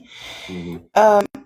When I say talk about submission from biblical perspective, it's when you look at it in context, it doesn't give men the right to uh, oppress women. It in context it says, submit yourselves one unto another. The next verse says, wives, submit to your husbands. Then the next verse says, husbands, love your wives as Christ loves the church. That's the whole context. Now, Thank you. yes, so Thank you. I, people, the men who pick the woman, submit to your husbands, and forget the part where it says submit yourselves one unto another, and it says love your wife as Christ loves the church. The men who do this are the abusers, not the women who choose to submit. Because I say submission is a conscious decision. When I know that I can actually do this, but I step back and say, you do it. So it's not like I'm weak. It's not like I cannot do it. I can, but for some reason, I just want to let you lead. For But some reason, for some, you should definitely yeah, identify the reason. because You should yeah, know. You should yeah, know this is because why what you're just saying that, though. Just FYI, though. It shouldn't be for some well, reason. I just don't know. well, It should be like, yeah, I know it's yeah, deliberate, and this is why I, yeah, allowing this to Okay, happen. yes. excuse But me. Can I go it to a if I shouldn't could, be quick? if Go I like ahead, could, Ray if I Child. could. it Wait, you shouldn't got be let like Grace finish. I feel oppressed. I feel it Submission is should be not that. something. That's not submission. Branch out. Wait, let her finish. I got you. You go Yeah, next. so that's what I wanted to say. That's the context of the whole submission thing. And Damn, I'm tired of talking about submission. I ain't gonna what even the hold host y'all. is We saying, did it like earlier I today said, for like 3 hours. I am We got open to burnt out. learning new things, Yeah, but I just came here to share my experience. First of bet. all, I'm 31. I've dated just one man, and it lasted for less than a year. Let's say less than 6 months. Is it 6 months between April to October or November? Yeah, I'm 31. So I have not been with so many guys. After the first relationship, I started Wait, dating. Grace, I'm sorry. I hear you. I don't want you to we don't got to get into your personals right now. I want to let Okay. some other people, Yeah, but I but hear you though. that's why I don't mind sharing, but just to Yeah, let no, I you got know you. that I'm I think sharing that because it's, I want to learn, right? yeah. I'm So we're gonna sharing talk about it because more. We're gonna talk right now. So let's let the conversation keep going. Hey, BBG, can we let Branchout go? Because he was jumping around. Unless you got something you really wanted to Yeah, say to her. yeah. No, I mean, no, go ahead. All right, I know you. I already know it's about to happen. I just want to let's let Brainchild say what he needs to say. Go ahead, brother. Yeah, I'm tired of the submission subject too, but all I'm gonna say about that is all of us submit in some shape or form in this country. Submission is not a bad thing. It's the abuse of 100% about it. it's the abuse of somebody submitting to a person with somebody having uh that high of being in power that causes them to do bad things. But When submission, is submission everybody's not a bad thing? Give me an example. well, if I'm not, I don't know you, right? So I'm just speaking. I'm assuming Mhm. if you work for a check, you submit to your job. And that's Right? a bad thing though, right? No, it's not. Why is it a bad thing? Because jobs take advantage of you. How do jobs take? Listen, whether a job. Let me ask you this: what's the alternative? That's not the question. That's not a part of the debate. No, no, I'm no. making it goes to the point that it's not a It bad doesn't. thing. You're just moving the goalposts. You get exploited on your job. You're forced to submit because what's the alternative? If you don't work this job, you go homeless, you go hungry, right? So that's fucking forced slavery. So you're forced to submit. How is that a good thing? You don't have the option of saying, I don't want to work this job, or I don't want to work any of these types of jobs. I don't want to be exploited for my labor. What if I just Okay, want so to podcast all day? Let me answer you. You do have an option. Get you a blanket and go on the bridge. That's what I just said. That's not an option. But That's like that saying is an option. that's the same option as Listen, slavery is a choice, sir. hold on. Let me answer you. Right? If the So option is that starvation, that's isn't not an option. yes, it is, because It's there are a not. lot That's of people, stupid. sir. If you Brainchild. would let me, That's dumb. I'm just if letting you you would let know me that's dumb. speak, Yeah. it's reality. I know it's There are reality, but it's there are a dumb to lot of. act like that's. Can I answer you? Can I answer you, brother? Go ahead. Because you heard him say he was done with submission, and then that's what you up here talking about.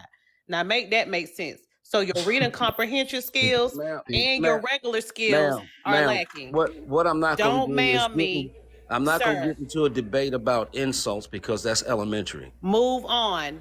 We said we're So not talking about submission. listen, Move I said on. what ma'am, he can speak for himself. But K, I am K, speaking for myself and the panel. K, wait, Kay, if you don't mind, I want to do this. I want to do this one thing for Brainchild for everybody listening, because we throw this word around so much and nobody thinks to go look it up word for word. And word for word, if I read it to you, you're gonna be like, ooh, I don't know about that. Submit, accept or yield to a superior force or to the authority or will of another person. How does that sound positive? It don't sound good to me. Okay, Jay. To me, it don't sound good. Let me ask you this. Did you ever hear positive come out of my mouth? I said we all submit. You did. You did. No, you said how is being homeless? How is working for a No, job? sir. No. You said how is working for. Wait, Brainchild. Wait. Listen, back it up. No, back it up. Before you start lying and start saying that you didn't say that, because it's what y'all like to do. It's so crazy how you guys all never can remember what you said. So I don't know. That leads me to. I don't know if you're lying. I think you just don't be. You just be yapping, right? So you said submission is a good thing, right? Or it could be a good thing. And then I asked you, in what cases are submission is a good thing? And you said your job. And then I said, well, that's a bad thing. You said how? And I said because your job exploits your labor. And then you said, well, what's the alternative? And I said, well, the alternative is obviously you don't, if the alternative is starvation or homelessness, then that's not much of an option. So they don't give you an option. They say submit or else, and you're forced to submit. And you try to turn that into a good thing somehow still, even though we all can clearly see it's not a good thing. Said, though. Look, and we just said it's not, and we all can see that it's not a good thing. So you said that submitting to your job is a good thing. That is what you said, sir. Yes, you said it was positive. A good thing equals a positive thing. Listen, just so we're clear. That is not the same thing as a blanket statement that you said I said that submission was a good thing overall. You made a blanket statement. I did not. In the context of what question. I didn't. Wait. No, sir. No. I didn't say that. Once again, now you're doing you're trying to obfuscate again. And I said submission was a good thing. No, sir. Yes. I said, don't unmute yourself. I got to drop you. I said that you said submission can be a good thing in certain cases. And I said describe the case. I said, give me an example. And then you said jobs. So I already acknowledged that you didn't say, you didn't make a blanket statement. I already acknowledged that. Right? So back it up. What are you arguing against now? I clearly heard what you said. I just reiterated what you said correctly. I'm not mincing your words. I'm not putting words in your mouth. And you said that example was a good thing, and I said it wasn't. So what is your pushback now? You clearly did say it was a good thing. So what the fuck are we arguing over now? First of all, we're not arguing. But for you to say that there's sleeping on the bridge is not an option. I know people that have millions of dollars that are homeless. So it's not an option. It's just not what you want. It's just not what you want. There are people that want to live simple lives and don't want the bullshit of the job, right? But if you want to participate in this society in the U.S., you work, you submit for a check, and if you own a lot of luxury items, cars and shit like that, you're submitting to that as well because you can't keep them if you don't work for them, right? So submission exists. You don't know what submission is, clearly. He already gave you the definition. You're using it in the loosest way possible. You don't know what it is. Stop using it in that way. We're not just loosely, arbitrarily applying it to everything. I submit to eating candy because I like eating candy. Like, that's not what submission is. That's what you're doing. And for Chico in the comments who said that, and he's going along with Brainchild's example, he says supply and demand of customers. What I said is labor hasn't always been the way labor is executed today. We can acknowledge that it's predatory today. But if you know anything, the smallest bit about history, you know it hasn't always been that way. You didn't always have to work for this man to get paid pennies on a dollar. When all of this other, we ain't got to get into the conversation about what capitalism look like today. But you should be at least broad enough in your thinking to understand that it didn't always look like this. And honestly, if we were a bit more of a socialist, it wouldn't look like this anyway. But that's a different conversation. Okay, all right, go ahead, Brainchild, and I gotta let BPG get in here. Go ahead. Yeah. So I'm just gonna give a quick response to that. Who cares what it was because it's not that now. And if you don't if it's not that, you're done let brain me fucking finish, us. please. You're done brain fucking us. Brainchild, please go. Because you're done. We live where we live in the society we live in right now. We have to deal with what's facing us right now. That's all I'm saying. I got some too. So let me ask you this, host. Yes. And I don't even want to talk about this societal thing anymore. What is your alternative for what we have now, and how will you change it? Because y'all talk a whole lot about what's fucking wrong, and nobody has no answers. Well, wait. What are you referring to? Be specific, so I can. I'm specifically talking to Jay's comment about capitalism and the system we live in now, patriarchy and all that. What is the alternative? Great question. It's crazy that you think that we don't have the answer to that. I love that you asked that question. Okay, so the alternative. There are many alternatives to capitalism, just so you know, right? One of them, my favorite alternative is communism, right? So, are you familiar with communism? I agree with communism. Do you? What is communism? It's total control over the people and their movements and through their government. No, it's not. What is it? So let me explain. So communism, right? And I'm not talking about the Chinese version of communism. I'm talking about the real, if we implemented communism, because for communism to function the way communism needs to function, the whole world needs to practice communism, not just America, first and foremost. You can practice socialism in the country, but for the whole world, for communism to actually function properly, the whole world needs to be communist, right? Because in communism, there's no money, there's no borders, there's no genders, there's no government. Like, that's communism, right? So it's an evolved form of society. It's the most evolved form of society, right? So yeah, it'll take a lot of steps for us to get there. I'm not saying like tomorrow we can all be communists, but I'm saying now in the interim we can start with socialism. Now I'm perfectly okay with socialism. I'm perfectly okay with what is it called? making things like Facebook into a utility, right? So that we control it, the people control it, right? Not some rich asshole has control of it. Twitter should be a public utility. You know what I'm saying? Things of that nature. Cars should be public utilities because we need them. They shouldn't be controlled by corporations. People should control, or we should have a car that is made by the government, by the people, so that we can buy it at an affordable price and yada yada yada. Or everybody should get a car. Like, I'm sorry, I'm gonna take the idea from the mustache man in Germany. That's why Beatles were invented for that reason. He said everybody in Germany is gonna get a car, and he I'm familiar with that. yes. So things like that, healthcare, education, food, housing, things that vacations, time off, like all these things are like human rights as far as I'm concerned. Okay, so let me, if I track with you on all that, right? How practical is that in terms of, first of all, getting the whole world to do that? How practical is capitalism? See, listen, that's what I'm asking you is, how practical or realistic is it that we're going to get the whole world to do what you're saying to do? We got the whole world to practice capitalism. Why can't we get the whole world to practice communism? Listen, and I'll answer you very quickly, because capitalism exists. That's why. It didn't always exist. But wait, that's a dumb answer because capitalism No, didn't it's always not. exist. Listen, I'm not insulting you, brother. Please. It's not a dumb answer. Capitalism. It is. It's stupid because it doesn't mean anything. I'm not calling you stupid. I'm just saying that answer is stupid though. But to say because capitalism exists, so what? What does that mean? Exactly what I said. We were talking about the different.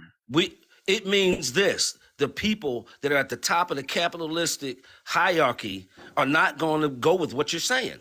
They're not. They don't want what you want. But wait. Who asked them to go, sir? Nobody is asking. And it's more of us than it is of them. You just look. And how does that work in elections, Jay? Branch out. And here's a problem. I've told people this a million times. This is why I don't like when you guys like me, when people like you come in my spaces and say, y'all always talking about the problem and never talk about the solution. You guys don't want the solution. Because when I give you the solution, the reason why you want me to talk about the solution so you can tear it down. So you can point out. No, that's not true. That's not true. You don't know me. That is not true at all. That's all you're doing. Because that's all you're doing. So you're not being logical because you just said that, well, the people at the top won't go along with it. Fuck them. What are you talking? That's my answer to that. What do you think I'm going to ask them to go along with that? What the hell are you talking about? You take it from them. You demand it. What do you mean? Nobody's asking them to go along with it. Of course they're not going to go along with it. If you ask them to go along with it, you have to make them go along with it. The same way they force capitalism on people. They didn't ask people, is capitalism okay? They didn't come to the people and say, hey, we got this system that's going to fucking exploit the hell out of the working class. Are you guys okay with that? And people were like, hell yeah, sign me up. That's not what happened. They forced it on us. So that's once again, I'm sorry, I won't say, that's a moot point, right? I won't say dumb anymore. That's a moot point. So move on. What else do you have? You want me to answer the question? How do we get rid of the patriarchy? We get rid of the patriarchy with egalitarianism, or you can call it the matriarchy, because the matriarchy would be egalitarian as well. So whatever word you want to use to replace the patriarchy, so we can replace capitalism with. So just so we're clear, replace capitalism with communism, and replace the patriarchy with the matriarchy. Those are my solutions. I do not agree with that matriarchy. Of course you don't agree with that. You don't know what either system is though. So that's why I think it's funny that you already disagree. I do know. I do know. You don't know what they are. You didn't know what communism was. You didn't know what it was. Listen, I do know a little bit about historic matriarchy societies. One of the biggest ones was in China, right? No. Okay, go ahead. And they didn't last. No. They did not last. Sir, there are matriarchal societies around the world right now. The oldest is in India. Are you talking about Sweden? No. What? Sweden? No, the oldest is in India. India and Africa. Can I hear there's one in that's definitely one in Africa. There are multiple ones in India. And there are a bunch of matriarchal societies in the world. Real quick. What I'm saying is fuck the matriarchy, because that like socialism in America, that word is a buzzword. and it triggers a lot of men, right? Because it makes you go, oh, the women are just going to take control. Or you like to talk of, once again, when you hear the solution, you say it's going to fail. But sir, the I didn't say patriarchy. that. Yeah, you did. You brother, I'm about to drop. I did not. I said I don't agree with the matriarchy part. You just said, sir. The reason you don't agree is because you said it failed. That's why that's the reason you gave for it. Come on, bro. Dude, That's what I'm saying. Like, what are y'all? No, listen. You know what? This is what I'm gonna do. What he says. This is what I'm. I know accountability. what I said, and y'all gonna stop fucking insulting me about what I said.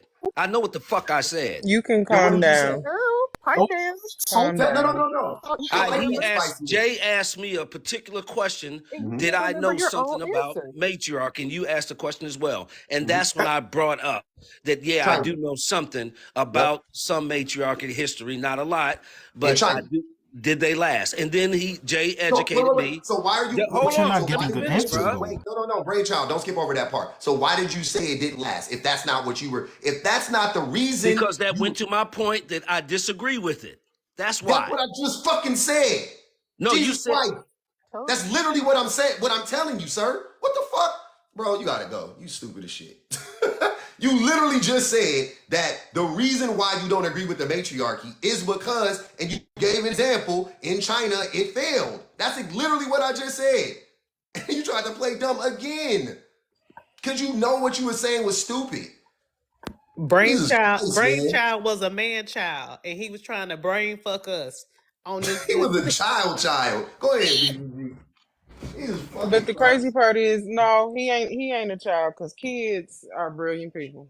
I'm sorry, you're right. I was being rude to That the children. he's not a child. Kids are Not a child. He amazing grown. people. He is him.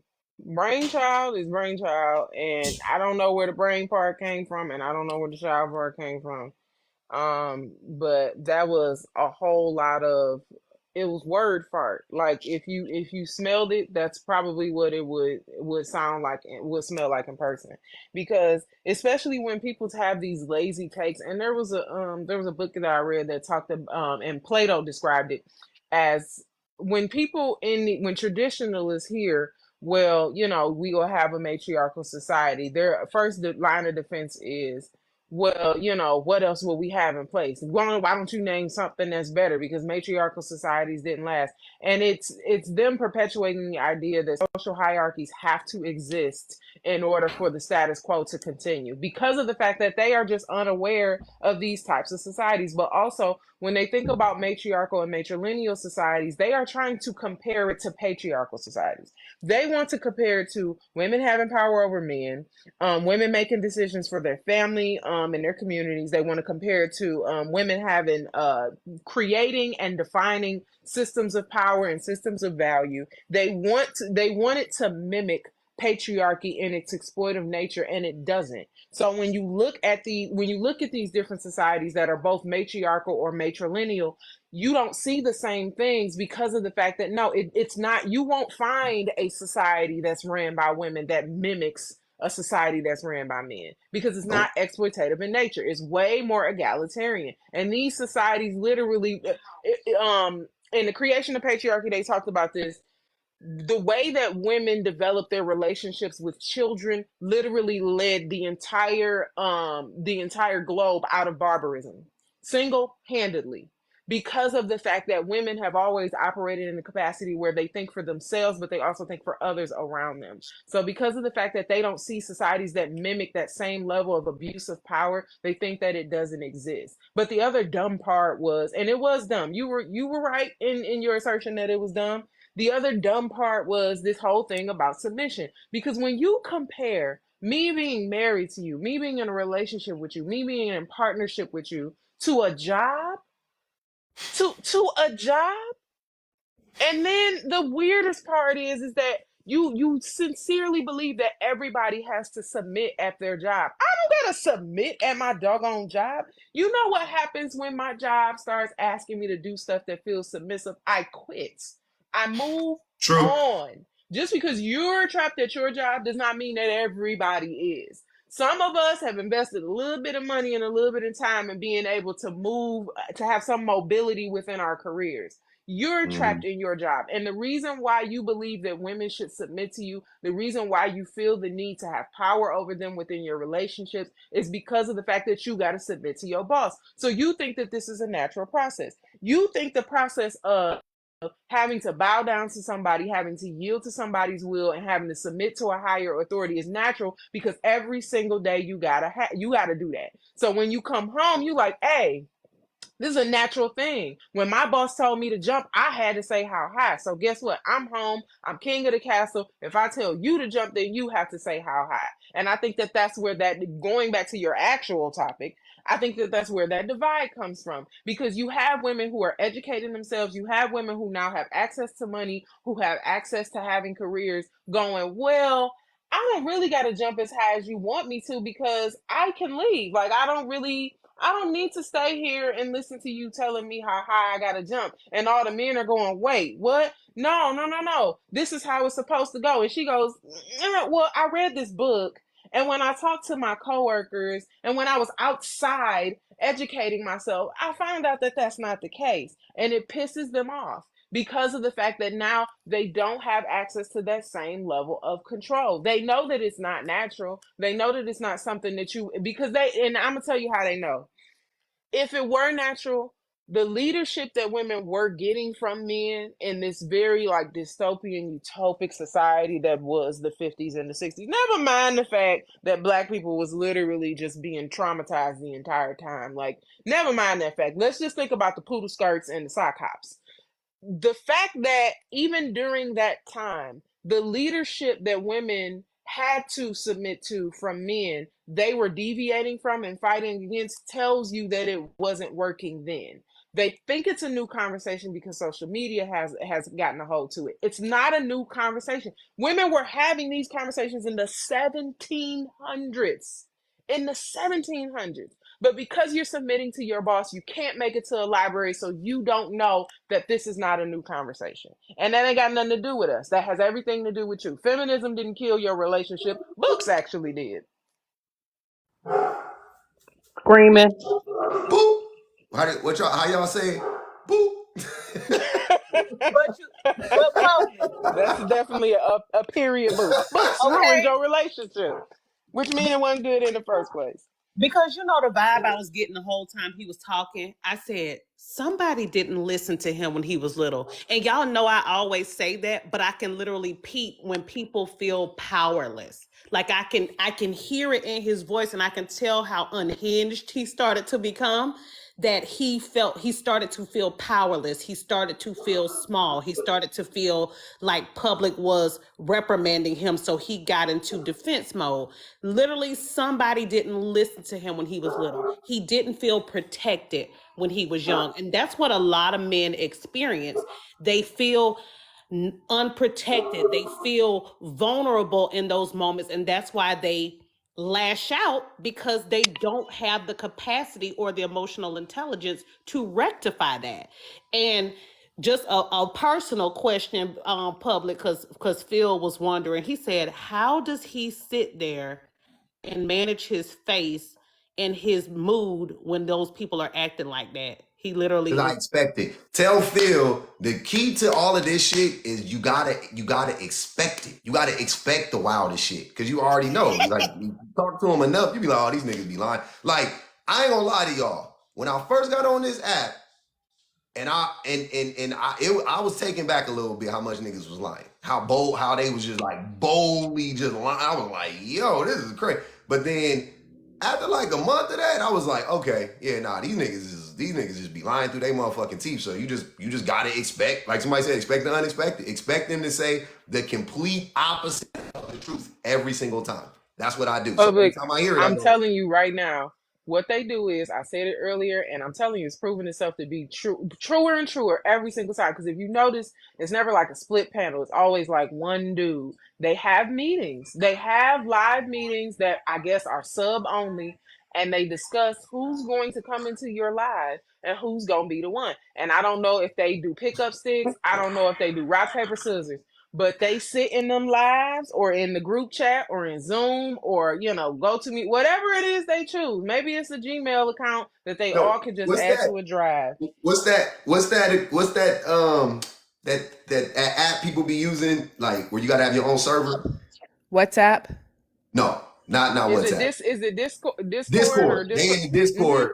They It's in a the who gonna Discord. go in public live I'm Discord. telling you, playing rock paper scissors, trying to figure out who's going in to try to figure out what we gonna say. And the crazy part is they so busy arguing about who gonna go in the live that they don't ever realize they got the same talking points. Ain't nobody looked at the board to see that we haven't deviated from the same. They all got a mama, they all got a sister, they all got a daughter.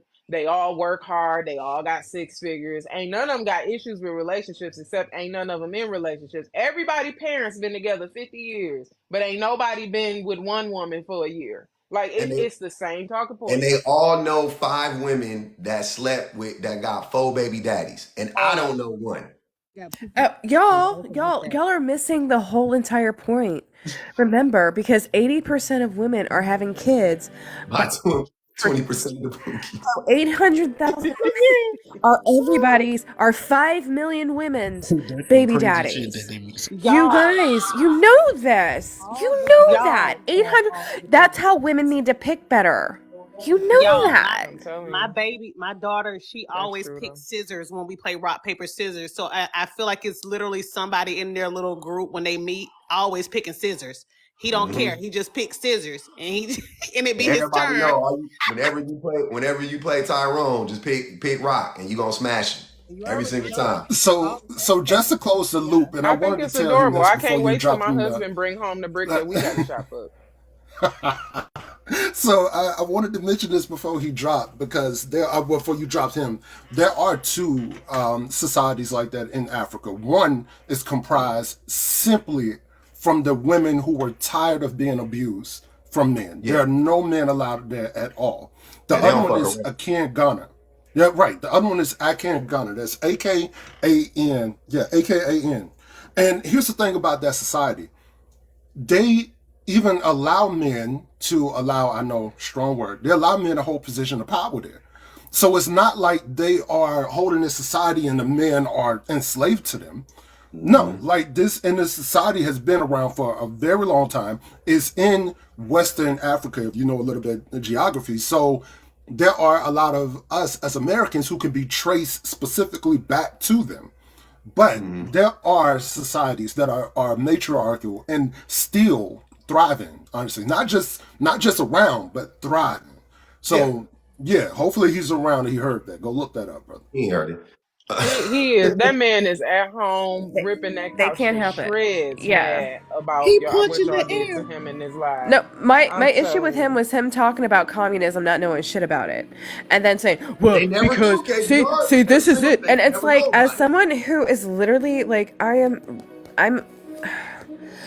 believe in equity. I believe in creating an egalitarian society. I believe that patriarchy is the root that has allowed white supremacy to exist, and it is what has allowed racism to exist.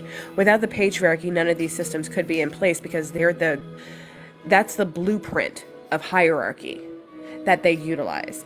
So many of these men are, like, you could hear it in his voice. He was terrified at the thought of not being able to look down on somebody. Like, that was his issue. He was scared not being able to look down on somebody. Like the bullshit he came up, oh, I know plenty of millionaires who are unhoused. Negro, they got assets that are The houses. They millionaire own be buildings. What are homeless. you How? talking about? But you That was also the have to crazy, consider but that. he wasn't saying like they live under the bridge. He was just saying like they don't actually own a property, No, which he is said That how not. many shit millionaires that are He stupid said too, homeless. though. homeless. He Homeless. said He He said homeless. said No, homeless. no. homeless Listen, though. listen, y'all. He Listen. said homeless.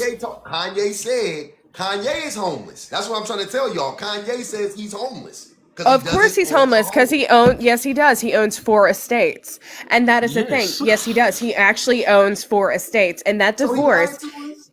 yes, of Yes. course.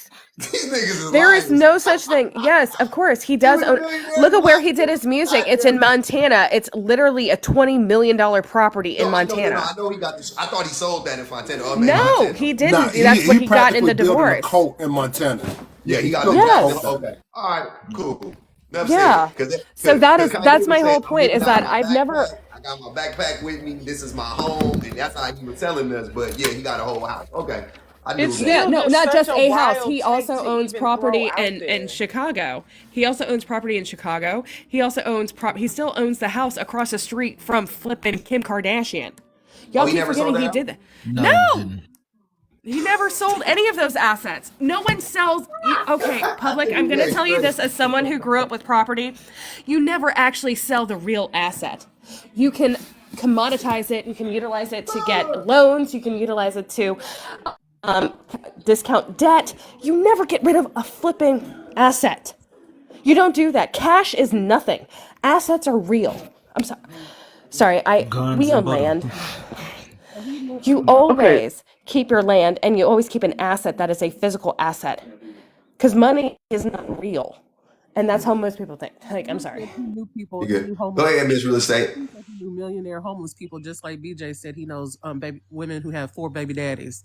I'm like, y'all better Same, with the same, same. same caliber. Wait, same caliber of lie. Yeah. But I actually think there might be more millionaires that don't own homes than there are women that got 4 babies. 1000%. I'm like, y'all better I stop think listening it's to black women. possible, but We gonna get like y'all in trouble. even then, even then, like those women still don't deserve to suffer from a bad baby daddy. Like they're stupid. Even if they use women who have 4 baby daddies, they often use that to just say like, oh, so therefore they deserve the abuse that they got Yes, from those people. That's That's stupid to me. justifying the abuse. That's all that is. You need to yep, stop listening to them type of 100%. men who can't even, like you said, hold a relationship. Last time I checked, Black Guru's baby mama is Caucasian, but he's constantly down in black women 24/7. And I kind of want to get back on topic how the red pill men are sitting here trying to center themselves and how they're just making it horrible for all of us when it comes to the dating pool and putting diarrhea in the dating pool all over the world. Because it's not just a red pill issue. The red pill issue is a white supremacy tactic and talking point, which is why I'm glad you brought up how the FBI are wanting to get back and say, hey, this is a terroristic group. This is a movement. This is a cell that we need to keep track of and watch, because it is destabilizing our communities. It's destabilizing our network and our economy, because they're not realizing the harm that they're doing. They want us to be together, but we can't be together because they're sitting here continuing to do this, and they're not understanding from the traditional aspects that they're being pushed. They're like, we want a traditional woman. We want a not modern woman. They think a black woman is supposed to be traditional, but we weren't in the homes. We were in their wives' homes, the white women's homes. We weren't ever in our homes. We still had to work and take care of our home and take care of everybody else while we took care of them. And they're missing that whole point as to saying we want a submissive, fresh and fit feminine woman and all this other mess, and continuing to push it. And since they can't have their way and they can't get along with us, and they see that we're not agreeing with them and we're not going anymore, they're just taking it. Like in these last 14 abortion states that just passed, they have over 500 cases of women after they removed Roe have been attacked. Out of those 500,000 women, you have 64 women and girls that are now currently impregnated. 65,000 that have had to been forced to birth their rapist children. 65,000 just in Texas. Yeah, that was in the last. Just in Texas. No, that's not even just in Texas. So the girls were under the age of 18, just to give heads up. Yeah, that's not just in Texas. Texas was one of the largest. They were the top contributor to it. And keep in mind, Texas got over 300,000 SX assaulting kits sitting in there that still need to be processed, and some of them are over 300,000. 300,000, and then they can't understand why Roe is healthcare. They can't understand why women are fighting for healthcare and why we're saying this. And then they're not putting it together. Like, we're going to go way back in the topic when we're talking about how micro and macro, how all of this is connected, because guess what? Who's not protected when we go to the hospitals? They attack our black men in the streets, and they attack us in the hospital sheets. The highest mortality rate happens with black women. And then the next highest infant mortality rate is with our black children. And they're not talking about that, and they're not seeing what they're pushing in the rhetoric that's being force-fed down their throats, and they're trying to push on our communities, the detrimental harm that it's doing generational-wise. Then they want to bring up, like he did in the 70s, about, well, you guys are choosing welfare, but you're wanting to work at the same time. Buddy, which is it? Understand that what happened with feminism came in affirmative action, but affirmative action was not for black people. It was for the feminist women wanting to go to school and wanting to work. And then we saw how we could loophole it and start to take advantage of it because they were kicking us out of school because they didn't want us to have free schools. But I could go on for days about how all this stuff intersects and they don't want to talk about it, but I'm glad that you're talking about what's happening in the divide, and it's not just happening with our group in our community. It's happening all across the world where men are just being and given excuses to not be men and not be held accountable and want to push it off on women to be held accountable. No, we all need to be held accountable on how we can keep ourselves together, because this isn't just a macro issue, it's a macro global issue that's happening everywhere where men are not forced to have therapy or emotional intelligence to be able to deal with the relationship. Yeah, I think women are taking accountability. I'm sorry, my bad. It's just that I want to hear Reggie said he don't know the negative effects of capitalism. But whatever you say, we can get around to that. I just want to. Oh yeah, go ahead. Yeah, please. I had my hand up public. Oh, go ahead, Kay. My fault. I Kay, had a question. So Ms. Real Estate, I just let you cook lasagna from scratch, and I appreciate you for that. However, we need to circle back and close the loop on the comments you made about people attracting certain people based on the energy that they have instead of the idea that people are predatory, because that kind of came off like victim blaming. I ain't gonna hold. I wasn't trying to blame her. What I was saying is that if she's wanted to change her situation, she's truly unhappy about it because she's coming to us complaining about it, then she needs to stop accepting it, because it sounds like she's accepting because that's what she really wants. I'm not trying to sit here and victim blame her, but I'm just internalizing and hearing what she's actually saying because she's not listening to what she's saying. I don't want to control a man, but I think men are supposed to lead me. That's an oxymoron. You need to understand what it is that you're saying and what you're projecting out there. So I'm not saying women in general are attracting horrible, sleazy men, because men can be horrible, women can be horrible, people can be horrible. I'm saying in her situation, what's going on with her, and that she needs to learn herself better so that she is not put in that same situation, so she can recognize flags and not be putting herself in the same situation. It wasn't victim blaming her. It's about growth. If you don't introspect on yourself, you're not going to grow, and you're not going to be able to move out of those types of situations. So I want Reggie to jump in here. I'm sorry. Go ahead, Vanity, and then we'll get to Reggie. Go ahead, Vanity. Okay, yeah, just right quick. So, to them, the FBI starting to look at the red pill community as potential, you know, mass unalivers and everything like that. They are actively trying to make the black man the face of that community, because a couple of years ago when they first came out and they said that, the lone YT male um, was an internal, like in country, I don't even know if I can use the T word, whatever the case may be. But yeah, but once the guy went and tried to do the thing on the Brooklyn subway and everything like that, then that's when they got real active, and then that's when they started looking at different red pill terminologies, and that's when they started they took down. There's a site used to call the Black Avengers, where a lot of the black male red pillars used to congregate and laugh at like videos and stuff of like black women being unalived and abused and everything. And they like that was actually taken down and they started investigating.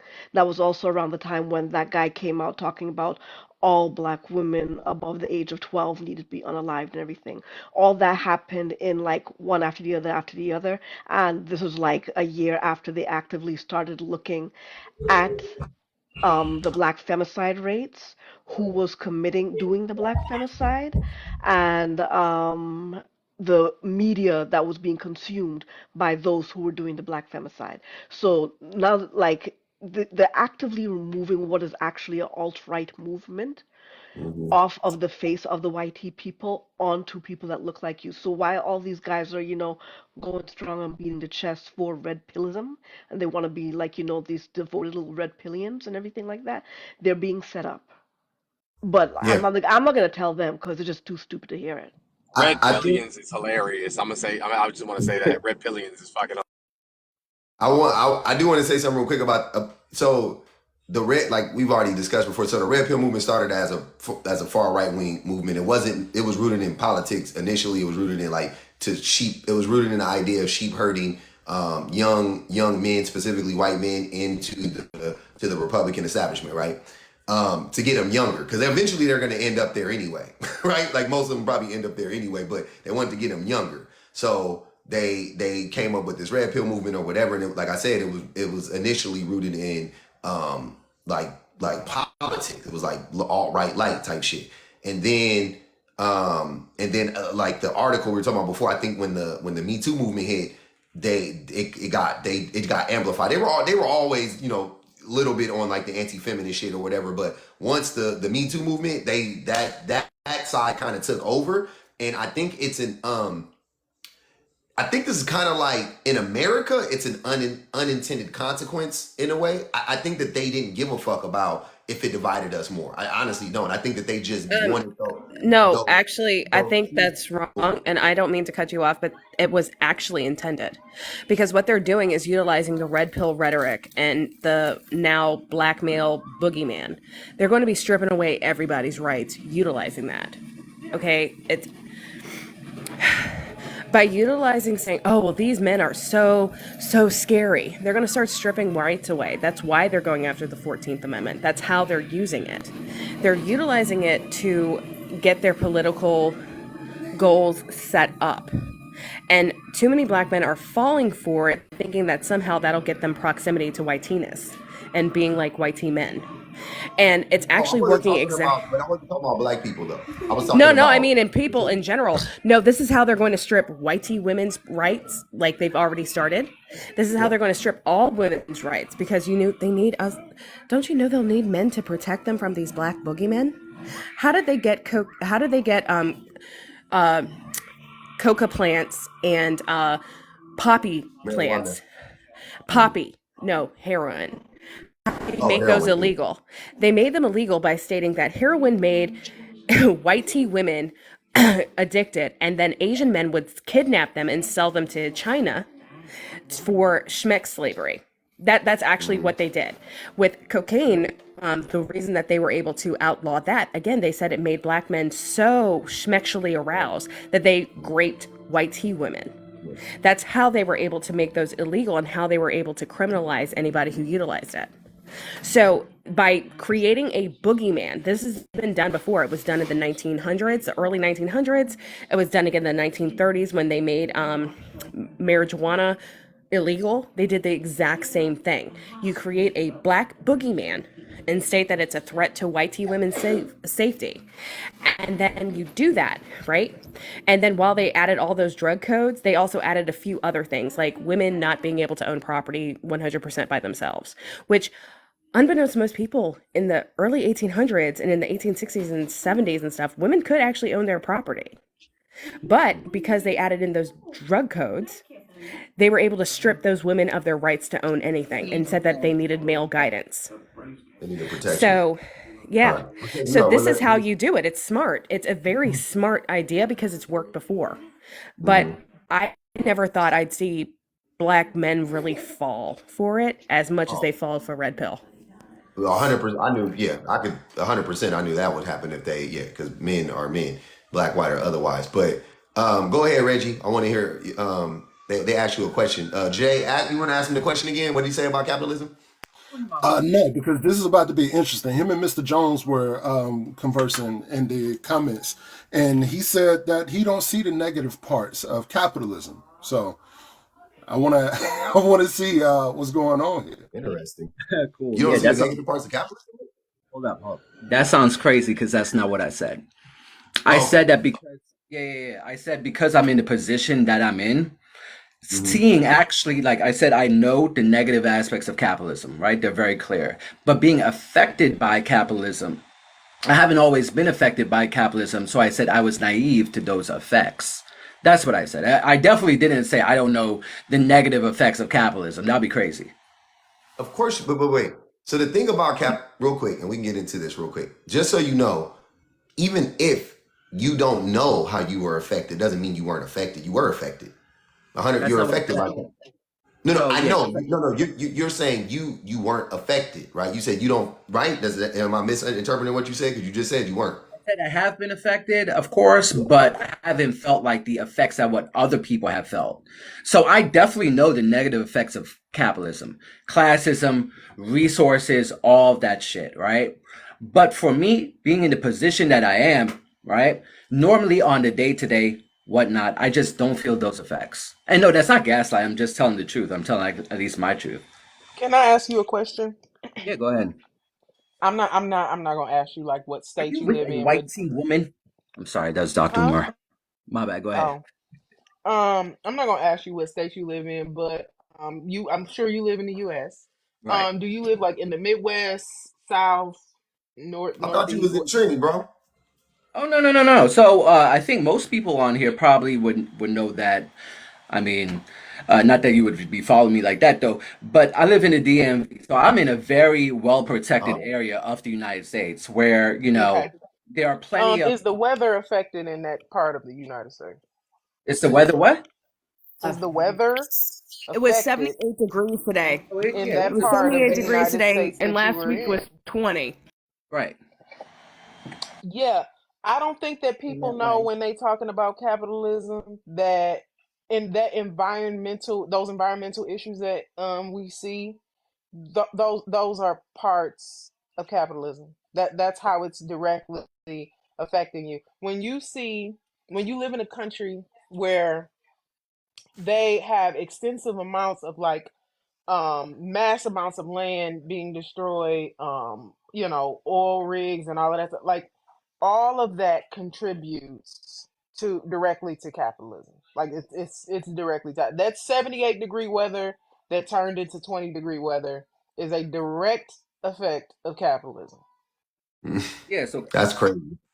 Pollution. You're in the DMV area. I can't remember the exact city, but it's less than 15 to 20 miles. It's a black community that has a plastic adhesion facility that continues to produce super chemical grade. Yeah, yeah, for that's in Yeah, Southeast. My that's bad. that's Yeah. capitalism. yeah. People Don't think you see? capitalism has That's in everything to DC. do with capital You said and DMV. not with all of the other different ways that it affects us. Like that trickles down into every aspect of our life. So when you're I got talking a bunch. about capitalism not affecting you, it has nothing to do with whether or not you do Right. or don't make money. If But I got a bunch of, but I got a bunch of ways that even from the money. Reggie, do you pay for health insurance? Through my job. Yeah. Yeah. Well, your job pays you less because they pay for your health insurance. Did you pay for your school? Or somebody had to pay for it if Yeah. you didn't, but right, you you pay pay for your double schooling? dipped on health Yeah. insurance, the Yeah. government So supplements. that's capital. Because of capitalism. Like, of course you're affected by capitalism every single day. That's Whether because of you want to racism, bro. acknowledge That's it or not not. cap. That's racism.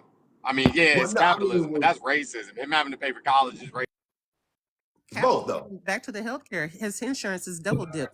He gets a subsidy from the government. That company gets a subsidy from the government, and then his company has him pay part of it too, and then they get a credit on the back end. That's capitalism. You're paying double for health insurance when it's health insurance being given to other countries for free off of your own tax dollars because it doesn't affect you because you're in a higher tax bracket. So that means you pay Facts. taxes, and your Yeah, taxes are that's Right. great. It affects so Right. whatever That's money. not So easy. so Reggie, what we're Yeah. trying to What's up? say is whatever money you make right now, right?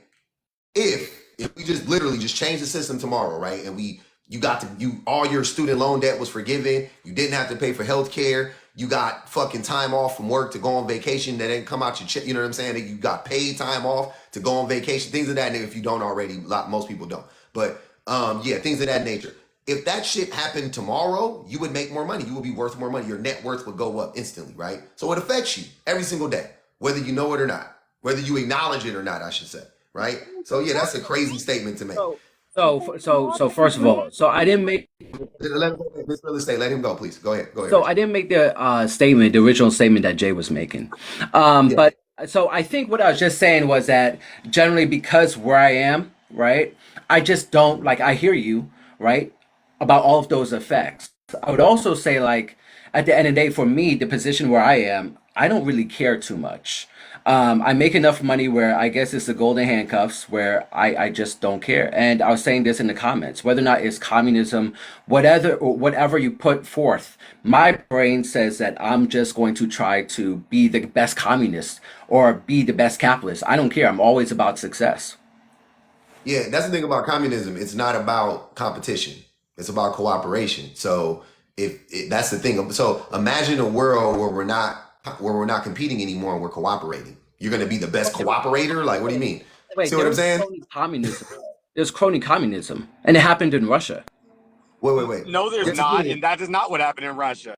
Go ahead, Mr. Jones, because I was about to I'm about to really go ahead. I don't want to monopolize the conversation. Go ahead, Mr. Jones, please, because I can talk about this shit all day, and I don't really want to do that, to be honest with you. But go ahead, Mr. Jones, please explain. Well, the first thing I want to say is my man said at 8% growth in 3 years, I'll have $1 million, as if that's money. I done flipped $1 million probably, you know what I'm saying, 4 or 5 times. With that, I don't even understand what we're talking about, bro. Wait. If you were to get injured or you gonna cut me off before I even start? I didn't say that. He didn't say nothing. Go ahead. You good? Quite literally, if you were to be hurt, you know what I'm saying, or could not do whatever it is, whatever incapacitated to the point where you couldn't do whatever job it is that you're doing right now, $1 million ain't gonna last you no kind of time. Like literally, no, you can't live the rest of your life off $1 million, bro. No way. No way you'd be able to live your life off $1 million. If you were to retire at 65, you won't even be able to live till you're dead off $1 million. Yeah, especially with housing, food, healthcare costs that are ever increasing. Wait, let him finish. Like, let him finish. Yeah, you wouldn't even be able to live the rest of your life off $1 million. So as much as that sounds like the goal, right? Like I want to be a millionaire. Even millionaires are out there suffering because the vast majority of millionaires are what are called house poor. You know what I'm saying? So the payment on their house, the payment on their car, the payment on their insurance for these items that they own, taxes and things of that nature are eating them alive. And just one misstep, and they just like everybody else. 60% of the people in the United States are $500 to $1,000 away from abject poverty, meaning they're a $500 or $1,000 emergency away from being on the streets. And 80% of American citizens will die in the same and or worse socioeconomic status they were born into. Now, if we want to talk about Russia, we can get. So can I respond to what he said? Please. All right, cool. So Mr. Jones, do you really think, right, that after someone gets $1 million, that they will just stop working and that the principal that they would have would just stop compounding? Like the money that they have would stop going to investments like a 401k? Wait, KGR, stay out of this. No, because here's the problem with everything you're saying. Let me get this. Hold on, bro. Hold on. We don't gotta talk to people like that, though. We don't gotta talk to people like that. Please, let's not be disrespectful. And secondly, I just so you know, if he asks Mr. Jones a question, please let Mr. Jones respond. Go ahead, Reggie. Okay, Finish. yeah. So yeah, that was the question. Do you really think that someone would just stop working when they hit $1 million, or do you think that they would keep on working and then money would just go into their 401k as usual? I think you missed what. Hey, Reggie, I think you missed what I said. I said if you were incapacitated, no longer you presented an unrealistic situation. What? Like, someone just gets $1 million and they're just gonna stop. They're just gonna stop working. They're just gonna stop doing whatever. I never said that. Wait, real quick. Reggie, he didn't say that. He said, what if you got incapacitated? So what if you were like injured or you got sick, first and foremost? Secondly, if you want to talk about a scenario that's like really unlikely to happen, people getting $1 million. That's the most unlikely scenario. It is very likely that we at some point in time will be incapacitated. That's actually likely, right? In some shape, form, or fashion, right? When we get older or whatever the case may be, that's really likely. The odds on that is pretty fucking high. The odds that we touch $1 million, unlikely as fuck. So that's crazy that you took what he said and said that's extreme when that's common, and then the thing you're describing as that's normal when that's fucking extreme.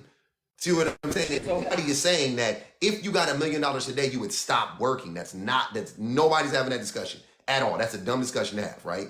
He was just saying once you get $1 million, you can't live.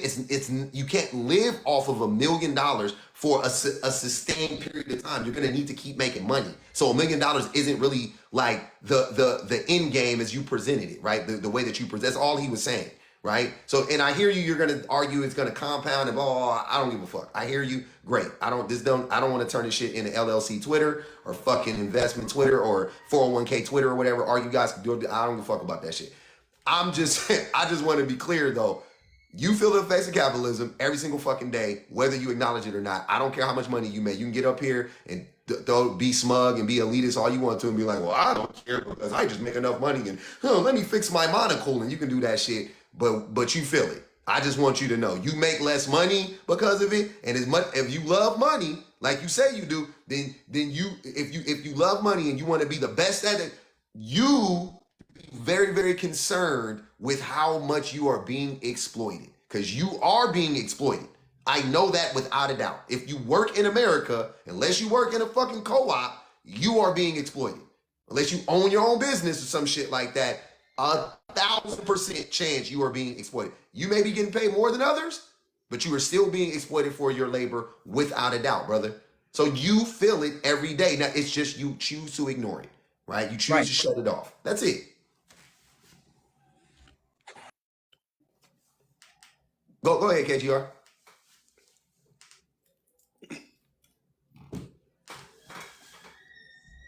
Go ahead, KGR. Your mic is on. Off. Sorry, muted. Uh-oh. Okay. Yeah, sorry about that. No, what I was pointing at, what I was laughing when he was like, oh, you can have your investments in 401ks and that's going to compound. Really, ask the people who were at Enron how that worked out for them. And some of those people had well over 1.2 mil in their retirement accounts. Mm-hmm. And the CEOs emptied all of them. Ask the people during the 2010 exactly, people like me who lost their jobs in 2008 and 2009. Yeah, I worked with a bunch that of went into 09. 70-year-old men and women that had to come out of fucking retirement because they lost everything. And not just that, I mean, like, this is the part that got me when you're talking about investing in the stock market. You do realize that small investors, which is what you're considered a small investor because you're not part of a hedge fund, you are a small investor. You are who they bet against to make their money. So they're basically trying to fix the system in order for them to make the most money and you to lose all of your money. And how do we know that? Remember during COVID, 2021, GameStop? Yeah. That is the perfect example of how capitalism works and how they're trying intentionally to steal money from the poor. And that's what Reggie, I hate to break it to you, but to those people, you are poor. See, $1 million to them is chump change. You are expendable. They make their money by bilking people with just $1 million to invest. Like, that's a joke to them. So when you sit here and say, oh, well, it's going to continue to compound, it's not like I'm going to stop working. Here's the problem. Did you know that up until 1980, you could have $1 million and retire for the rest of your life and be completely comfortable and live in luxury? That is a problem that now, in order to retire in luxury, you need to have at least about $5 million. $5 million, and that is the barest of minimums, because the cost of something, should you, which is most likely to happen because we live in America and most people have health problems from capitalism, from working for years, from the just pain and destruction that they've done to their bodies. The cost of your care, even with really good insurance, and I'm talking about TRICARE, Medicare, other private insurances, is still well over $250,000 a year that you're going to be spending out of flipping pocket. Now, how many people can afford a nurse 24 hours? Do you know how much that costs you? It's about $110,000 a year. Do you know how much it's going to cost you to have someone in your home to take care of you? So because of capitalism, all of these things that used to not be this expensive and not this invested in making someone else rich is why we're having these issues. The reason that most Americans have health issues is because of capitalism. The reason that you can't, like, literal towns throughout the US, not just because of environmental racism, but because of capitalism. There's a reason that so many places are cancer, like, they call them cancer blooms. Like, literally, those are locations where everybody gets cancer. There are places where everybody gets sick. Everybody has diabetes. Everybody has some sort of issue. And that is all a result of capitalism. And when people sit there, well, what's the option? What's the other option? Okay, let me explain something to you. The reason that you can't ever call the USSR actually communist is because they ended up having to become a dictatorship because the United States continued to harass the ish out of them and try to destroy their country. The Cold War is not a joke. Because they had to spend so much money on intelligence and on military to keep us from destabilizing their country all the damn time, they became a dictatorship. Now, if you want to look at communism, we quite literally got other nations to freeze access to yes, their money, freeze access to resources that they had, you know what I'm saying, worked to attain. Exactly. I mean, we cut them off from the rest of the global market, from oil, from, you know, from coal, from everything, from grain, from, I mean, anything you could think of. We shut them out. We iced them out. No, and exactly. Like, look at what we're doing to Niger. Like, let's just be for real. Niger is communist. As of right now, they are a communist country. They do not believe in private ownership. Everybody, and when we say private ownership, we're talking about private ownership of natural resources, of means of production, and of productivity. When we say communism, people don't seem to understand. Communism doesn't mean you can't have your own home. But what it does mean is that at no point in time will anyone be unhoused.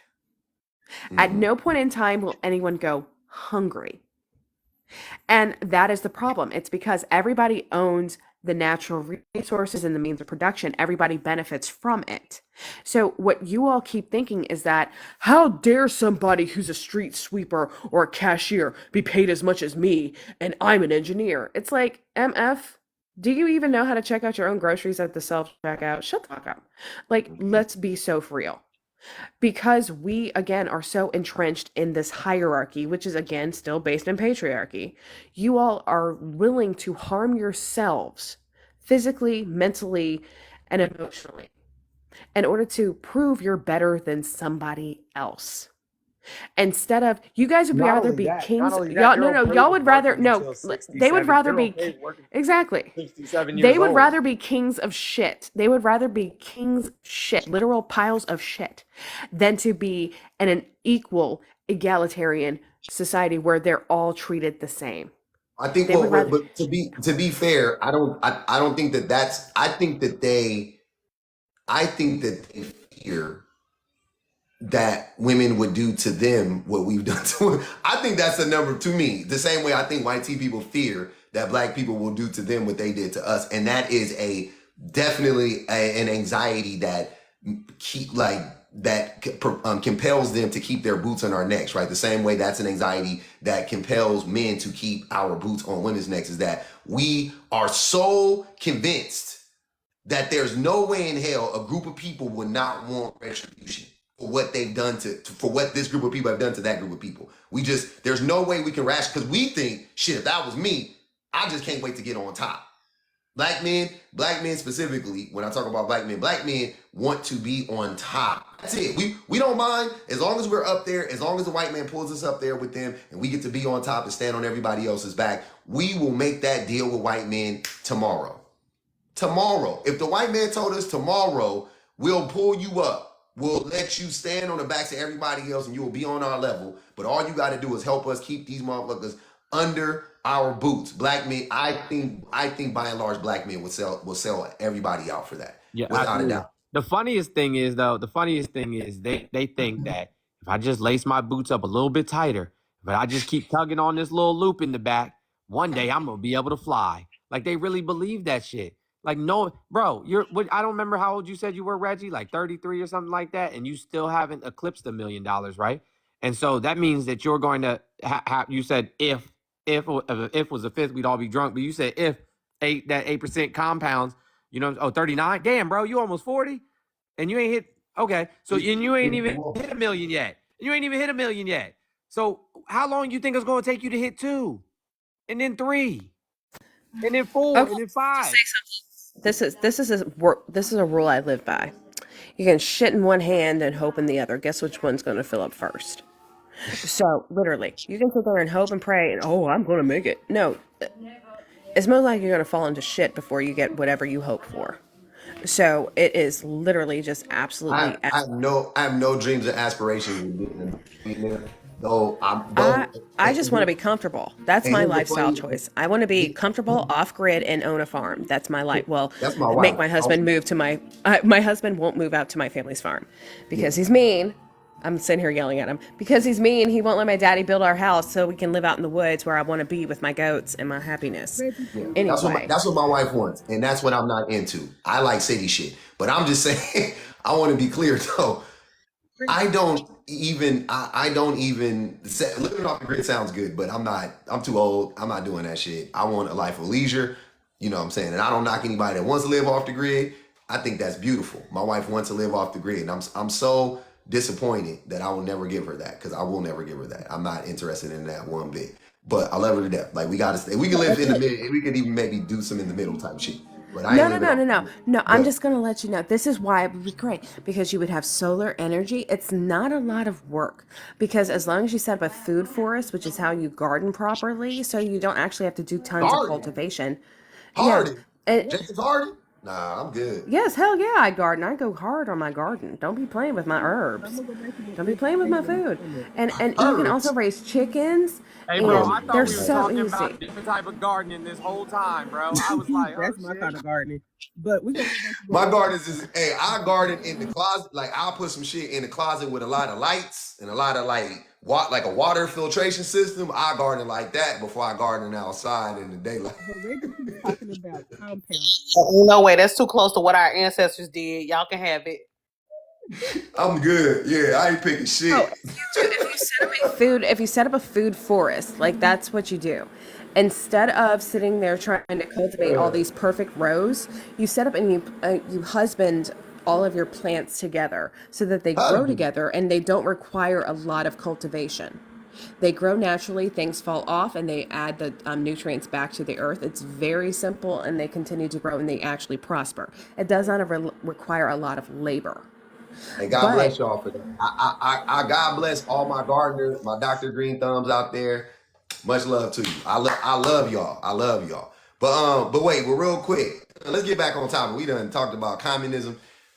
This shit is I crazy. want to pop in real quick and say what Reggie keeps talking about in the comments. He keeps talking about, well, I'm going to compound and that's how I'll make $1 million. Miss How Member do you? State, I don't want to. I'm done. I don't want to talk about the money no Okay. more. Reggie not gonna listen to us. Okay. He think he gonna be a billionaire by the time he 40 and he 39. Just let that man live his dream. You know what I'm Let's get saying? on to the We real gonna estate let Reggie aspect of it live. because, We gonna let Reggie live tonight. yeah. Let that man live. Right, Reggie? I love Reggie. You know I love him because I ain't got nothing but love for that guy. But he gonna be a billionaire. He gonna make $1 million. The first million is the hardest to make. Yes. Rich dad, poor dad. Compounded Right? stuff. He got you. I hit that shit. I hit that shit at like 25, bro. Oh, for real? See, I'm not even nowhere How near. did you I don't get even Mr. know. Jones? I don't even care. Hey, how are you? I said, how did you get it though? The first $1 million at 25. The car industry. There we go.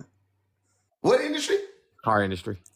Oh shit, that's what I'm So in. What was you doing? tangible You was flipping cars? things. I was a finance director by the time I was 25. Oh, you're in finance. See, I'm in sales. I should be in finance, man. And that's what I was gonna bring it back Yeah, to. but this is prior to 2008, though, bro. so You gotta boring. remember. I know, dude. It's The money. boring. Never mind. You gonna have me talking about car dog shit. I don't Yeah, want to get. We have a yeah. whole Prior to lot of car. 2008, bro, it was different. Oh, the money was. Never mind. Don't even. Damn. COVID was crazy too. But anyways, yeah, this shit wow out here. But real quick, so I just want to I'm gonna get back on topic. I'm gonna start with Reggie because he didn't get because he came up here talk about. I didn't want to talk about communism. Reggie, do you think that the red pill movement is to blame or see? Yeah, Let's go. Go ahead. No, my bad. Finish up. My bad. No, you good. I was gonna say, do you think the red pill movement is to blame for this type of stuff? And how do you interpret this? What do you think about this? Because you were talking about it was dating apps. Yeah, so actually I wrote down some notes. I had my whole intro ready where I was gonna say I'm here with my Tim's, my baggy jeans, and my thug appeal, but whatever. I'm just gonna keep it real by these charts. Anyway, so 2008, let's see, Obama. So that's how you have the really closeness between the men and the women there. Um, and I looked this up. He had won men at 48 to 47% over John McCain. JC was better than Justin. Anyway, 2010 we have Instagram. Okay, 2012 Tinder. So that's the end of well, not the end, but proximity dating, where you are meeting people on your college campus, at your job, wherever around town. It gets lesser and lesser. In 2014, you have Bumble. So by 2020, 53% of men are voting for Trump.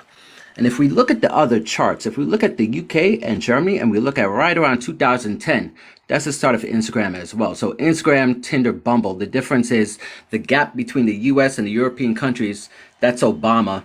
I have no idea about South Korea, especially that 2015 mark. I'd really want to know what happened there.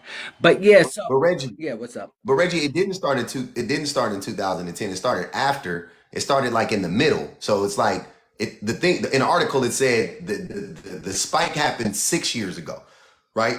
6 years ago, Trump was in office, right? So it wasn't that. It's not the dating apps. I really yeah, it's not the dating apps. Like it's not.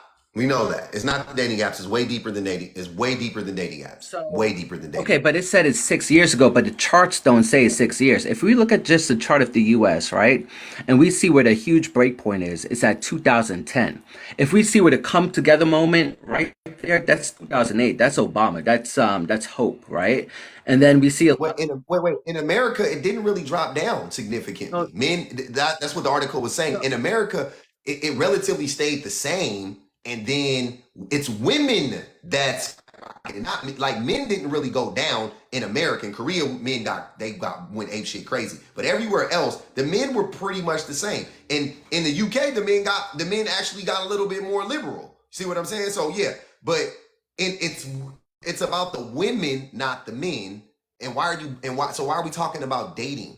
so Like that's I'm weird because these are just men and women. It's nothing about being in intimate relationships. It's about political views.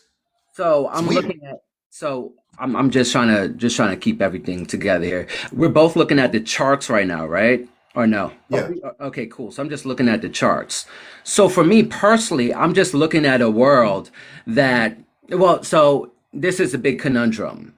Is this men reacting to the world that's favorable to them, or is it that men have become less favorable to the world? That may be a It's chicken not. or egg type of It's question. women. Look, the disconnect is this: men are. This is to me. These charts prove that the red pill, the anti-feminist sentiments, were there the whole time. They were always there. They were always there. The thing that the thing that made men stay there is the red pill movement and the anti-feminist movements and the backlash to the Me Too movement. It made men stay in this place because women were also around this area too. But then women was like, nah, fuck that shit. But and they talked about the red pill movement, the women was like, nah, we are emboldened now. Fuck this. We about to shake this shit off, and we about to, we taking a new approach. And then women got exponentially more liberal. That's what it's about. So it's not about the men necessarily, right? It's about the men being stagnant. It's not about the men getting worse. The men are more stagnant because in the UK the men didn't get worse. In America they really didn't get worse because they were low back here. They ended up going to the same place right here. About the same thing. That's not that bad. That's not some crazy spike, right? It's literally more about the women trajectory going fucking skyrocketing up. That's what I'm saying. So can you speak to that? What do you think the cause of that was? That's what I'm So saying. okay. So first, I guess I have to ask, are you equating to the lines moving, progressivism, whatever, can I pronounce it, right? Are you are you relating these lines to getting worse, or are you relating them to ideology? Because these lines are about ideology, not about getting worse or not. Well, to me, okay, so I'm sorry. Yes, being conservative is getting worse. So if you become more conservative, you become a worse human being. If you become more liberal, aka more progressive, you become a better human being, right? In your real life, in your political life, I guarantee you, the more progressive you think, the better human being you become. The more conservative you become, the worse human being you become. The less people will want to be around you. It'll affect your interpersonal relationships more. Your political ideologies will affect your personal relationships more as well. That's what I'm saying. So yes, I think that being more conservative makes you a worse person, which affects your interpersonal relationships. No doubt about it. Men, though, in Korea got crazy more conservative, but in America, men are pretty much the same amount of conservative that we've been for the last 50 years, right? And this is what I said this. You could probably, if I could go back to my first fucking live about this shit, I said this shit months ago. I said, men, the problem is men are stuck and women are moving. That's the thing that I said pretty much. This supports that. Men are stuck in this one fucking place. We are stuck in fucking purgatory, right?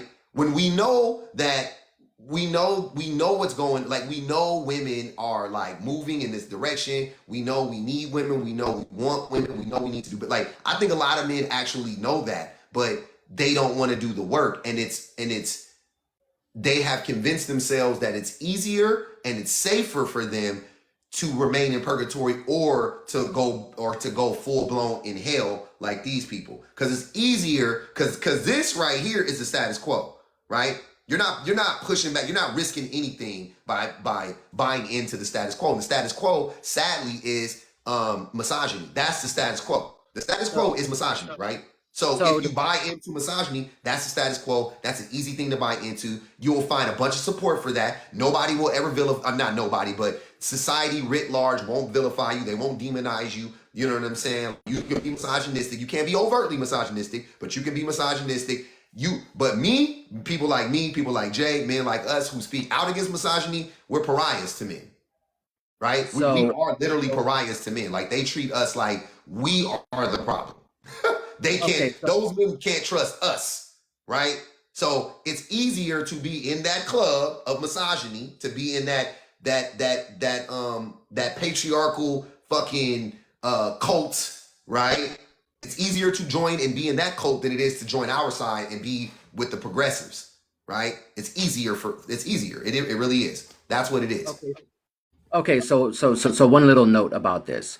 So if this is equal to women are getting worse and men getting worse and women are getting better, right? And not related to the gap, then how are we explaining UK? Because in the UK, men also got better, but the gap is still there. The difference is in the gap.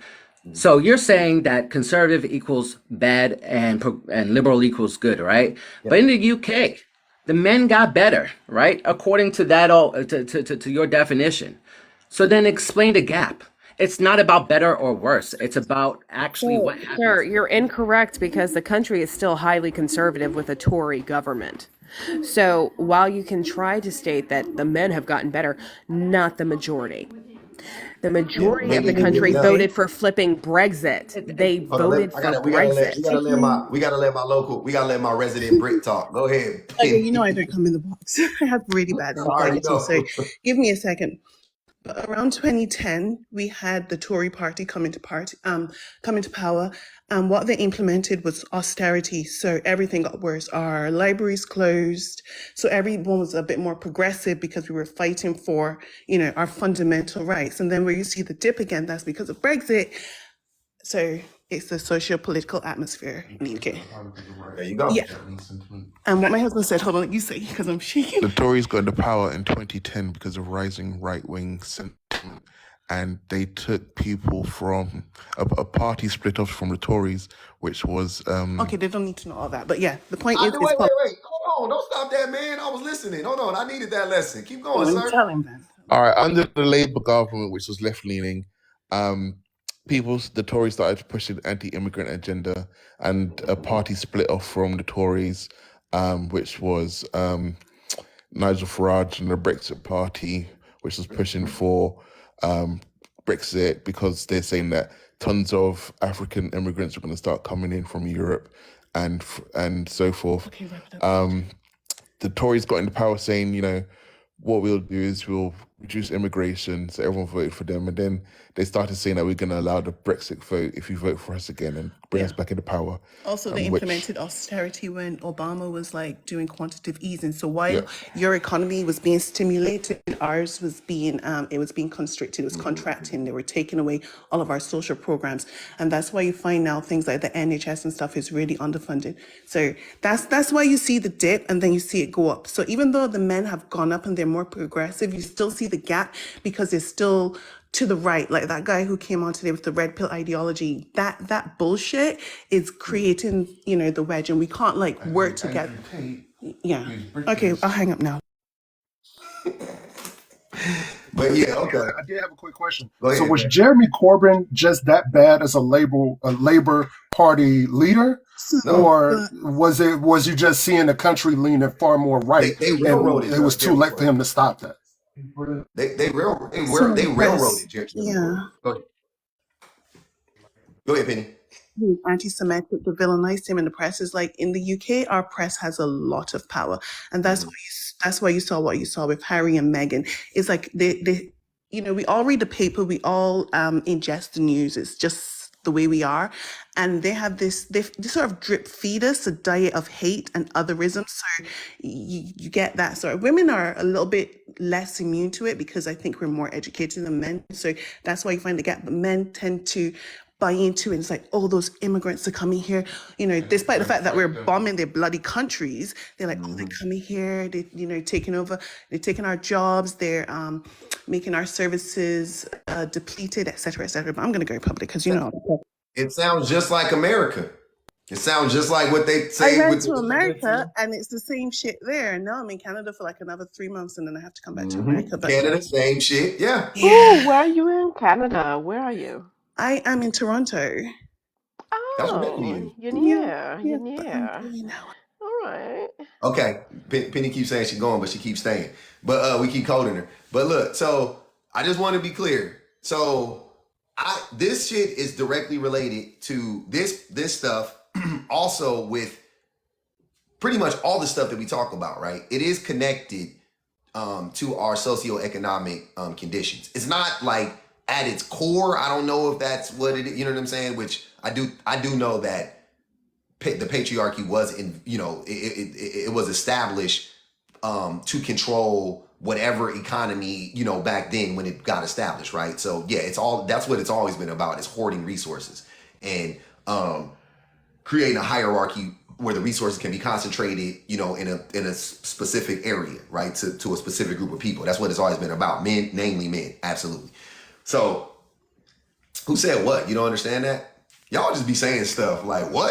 Like that didn't make sense? Like Someone said, how does being conservative make you a bad person?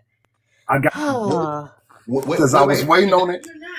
To that person, all I would ask you is what good does conservative not a bot, come up here and get blocked. What is conservatism? What good policies do conservatives put forth that benefit the majority of working class Americans in this country specifically? Name one. And while you're naming that one, I think because y'all know how big I am on definitions, I want to make sure people understand the simple definition of conservative: averse to change or innovation and holding traditional values. Values can be debated, but that first part, averse to change and innovation, nothing is positive. So here we are. I asked this question like an hour ago. Nobody answered it. I'll ask it again. What policies can you guys name? You guys love conservatism, and you guys all, and when I talk about conservatism being the bane of society, you guys say it's not all bad. Okay, cool. What policies do conservatives put forth that you think benefit the majority of working class Americans? If anybody can answer that question that is a conservative, please jump up here and answer it. I would love to hear it. Insert the Jeopardy theme song. The nuclear family. Wrong answer. The nuclear family What's crazy, public, is there's a lady on here by the name of Priscilla Gonzalez. and she's been running for office in Wait. Go ahead, Jay. Louisiana. I got people answering the question. I just want to answer. I want to respond real quick before we. Okay, so fiscal responsibility. Oh, yeah, Conservatives, no. Conservatives have never balanced a budget ever. They've also never been. Never. The conservatives, the debt, the national debt has gone up under every conservative president over the last fucking every single time. Fiscal responsibility, we know that's a lie. Spend more money on war. Balancing the budget, that's a lie. Restoring what's it called? What did she say? The nuclear family, that is a pipe dream and it's stupid, and the nuclear family is toxic, and it's a capitalist wet dream. It doesn't benefit society as a whole. Keep going. I'm waiting. You're doing terribly. But go ahead, Jay. So for conservatives, just quickly before I get to that, Priscilla, she runs as a Republican in Louisiana because it's practically impossible where she is to win as Democrat. But she has this, every day she hosts a live, she asks Republicans that same question. And she keeps a tally of how many of them can't cite policy that has benefited anybody outside of the rich. Right now, she's at like 1,000 something to 12. So she's being honest with the 12 people who have cited something, but 1,000 plus to 12. But to y'all point about the fiscal conservative thing, shit never made sense. If you want to go back to as far as the 50s, if I'm not mistaken, maybe a little bit further, the GDP under Republican leadership is somewhere around 2.3, 2.4%. Under Democrat leadership, the GDP since that same time period is around 4.1 to 4.2%. And if you need to know how the GDP breaks down, how we create jobs and things of that nature, and who's employed, who's not, all of that falls under the GDP and certain brackets. But yes, traditionally there's not been it. Also, every time we're under Republican leadership, whenever their president specifically leaves office, we notice that it's a Democrat who wins the next one. I don't know how you want to look at that with conspiracy theories or what have you, whatever, but they always have to rebuild that economy, which takes them at least 4 years to get a hold on it, because you got to undo the last 8 years. Which means when a Republican like the last one we had one. I'm sorry. 2 of the last 3 Republican presidents were one-term president. So Trump, exactly. Trump and Bush Sr. both were one-term presidents. Exactly. So after when Obama inherited what happened, what ultimately got to 2008, 2009, and the turnaround, which was slow, it's okay to admit that. When it got to a point where it was moving up, then we get Trump. But since Trump only did 4 years, he couldn't do that much damage to it. He did a lot. But now we're seeing what's gonna happen to it. So, but yeah, y'all actually look into this stuff before y'all start talking on it, man. What is your name? Modu. New person? I don't know how to pronounce your name. Yeah, Modu. Modu. Hey, what's up, Modu? Thank you for having me. Yeah. Why is your picture of a little white child? That's crazy. Go ahead. Yeah. Thank you for having me, and greetings to everyone on the panel. There is just one thing I want to say here, and maybe I may sound ridiculous, but there is nothing conservative about America, and the reason being, America for me, it is,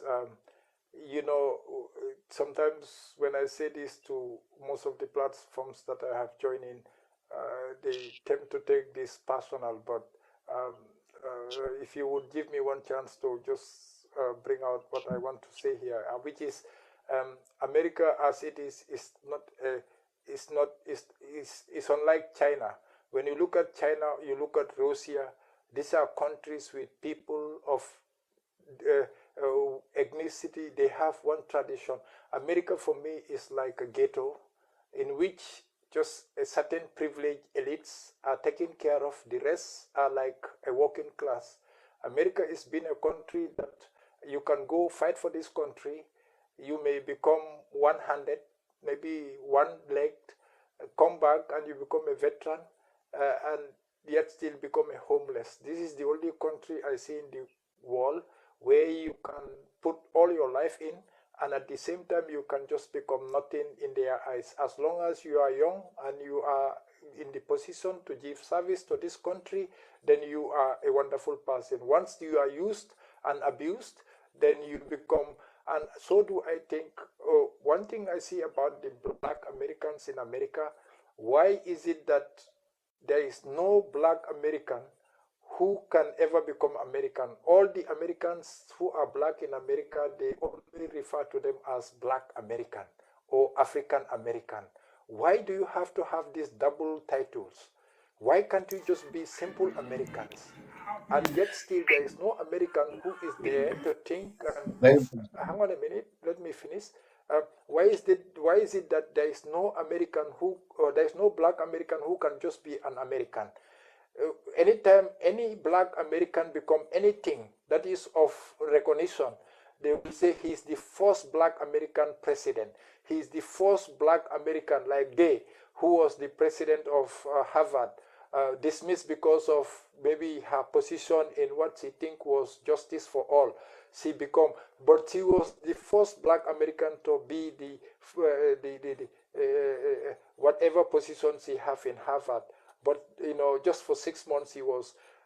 This is a problem for me. Is most African Americans in America are very denial of who they really are. Wait, Modu. Just so you know, we didn't do that. White people did that. So why are you blaming us? Oh no! I know that. White supreme, and this is why they are getting away with all what they are doing. The simple thing is, the reason being, is because we are of very denial of who we are. I mean, we want to be recognized. And who do you think we think we are? Who do you think we think we are? We are Africans. Deny it or accept it. We are Africans. And in as much as you think African Americans don't think that we're African? I don't understand. You think most black people in America don't know we're African? Yes. The reason being, for me, I will tell you why. I believe that everything in life, according to what I believe, I don't say what any of you believe. I believe that everything that happens in life happens for a reason. And the reason why you have been taken there to do the most unspeakable thing, being slaves, descendants of slaves, your grandparents going through all what they have been through, is only to bring something back to this beloved nation of yours. And I several occasions I have joined platforms who are not recognized by either the whites supremacists over there, who will never accept you, will only regard you as black Africans or black Americans, and you also on the other way think that, oh, the Africans here who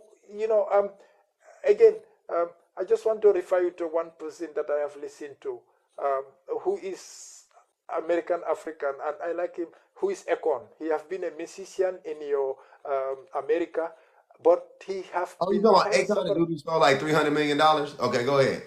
All right. Akon have been telling you people, each and every American in America now, when you only step out of America and come to Africa, anywhere in Africa, you are a millionaire straight, and you will have that independence and that freedom that you are looking for. Imagine, I just want to give you this sample. Imagine how many black Americans Did you say if we go to Africa, we be millionaires? Exactly. You will be. The reason being, your expertise, the knowledge you have, the experience you have, the level of education you have. My God. Come on, Modu. You wildin', son. We not. If we go to Africa, we ain't gonna be millionaires, baby. That shit ain't Wakanda. But I fucks with you though, cause I love my Africans, and I love my black people all around the world. So ain't no, you ain't got, you preaching to the choir, brother. I 100% accept that I'm African. I did my little DNA test. I'm 99.9999999 nigga from Africa. Okay, hang on a minute. I just want to put you to the ratio. One unit of your currency. I just mean 1 unit of your currency, which is dollar, right? And which you want 1 unit of my currency? You said yes, which is dollar. What country are you in, sir? What country are you in? I'm from Gambia, Africa, the third most peaceful country in Africa and 46th in the world. Nice. Yes, Yeah, yes, we understand. So you're in Gambia, so you can't actually state that $1 goes extremely far because in South Africa, $1 is worth nothing, literally. all right, Like okay, it, this can be true. South Okay, Africa, this that can be, Senegal, all right, Ghana, Nigeria, our money doesn't go very far there either. all right, okay, Namibia, okay, Kenya, Mauritius, Mauritania. So when you talk about Ethiopia, seriously, if you're going to say things about continent of Africa, you have to be specific because it only our dollar only goes far in those countries yeah, that have all been right, horrifically or that are still horrifically under colonial rule all right, or okay. under some form I of agree with colonization. you. I agree with you. And the only people who could have said I'll this be honest people with from this y'all. colonialism. I'm sorry, Modu. I'm sorry, brother. This is all topic. I can't even say it. I'm bored. This is boring. I don't even care, to be honest with you. I lost all interest. I'm getting tired. This is making me crash. But I appreciate you coming up, fam. Thank you. I can't do it. I can't. I'm sorry. I can't. I just know I don't care. I love Africa, but I don't give a fuck. No, we're not letting him finish. We're done. That's crazy. Well, finish for what? Where he was the plane that crashed 3 times. I let him land. Like, He crashed the plane. I let him take off again. He crashed it again. I let him say, "What the fuck? You want me to keep?" It's crazy. It was boring. but he's also sitting there saying, "Oh, why are you not why are you not just American?"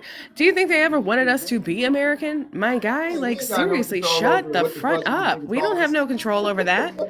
And then saying, "Oh, if you come to Africa, you will be a millionaire." How the shit? Y'all actually have diamonds, oil, cobalt, gold, silver, Y'all ain't even platinum, millionaires. everything, and y'all ain't even millionaires. What Y'all the ain't shit even is you millionaires. talking How the about? What fuck the I'm shit gonna is be we a gonna bring? millionaire and your ass ain't a millionaire? What the fuck?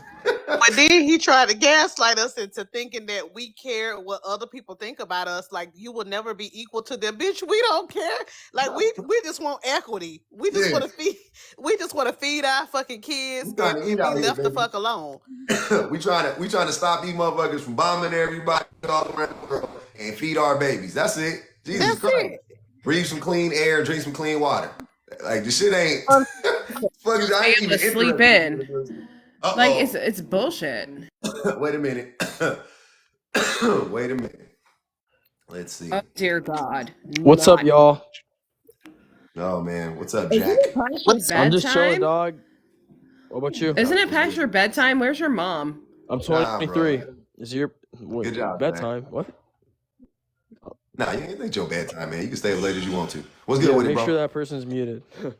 An instant. Anyways, yeah. So the topic Yes. is the red pill movement anti-feminist to blame for the great divide between men and women. Mm-hmm.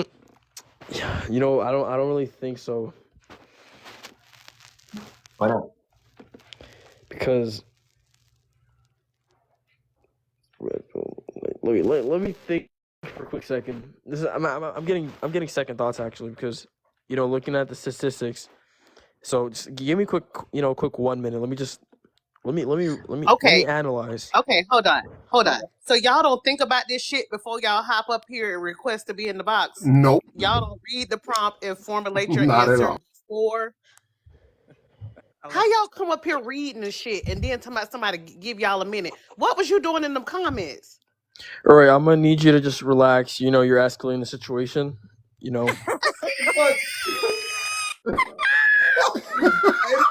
Talking like a cop. You a cop? Hey, boo, boo, Yeah, I'm a cop, man. boo. I'm actually Oh my off duty right gosh, now. are we scaring That's you? not Are we surprising. scaring That's not you? surprising. That's me on the That way. How did you Oh, know? of course. Oh Actually, wow. that. Oh, oh my. Oh, y'all Okay, are sir, That's not you do surprising realize, at Do you all. know me? sir, you do realize, Sir, sir, that do is you realize that wild. if Do we you know screen me? capture all of the stuff that you say, we can send that into your HR, we can send that into your CO. Oh, okay, you No. The sound thing dumb is, I'm AF. actually Let on him see what he suspended pay say. over Why an you incident warning him? Let that him happened a talk. couple of weeks Let him ago. get his shit off. Unfortunately, I was accused of using articulate force when I wasn't supposed. I don't want to even get into that. I don't think I should. I was punished. I was trying to stop and search. A young male, and I thought he had a gun, right? And unfortunately, I can't speak too much about it. But I'm on suspended pay right now. That's my punishment.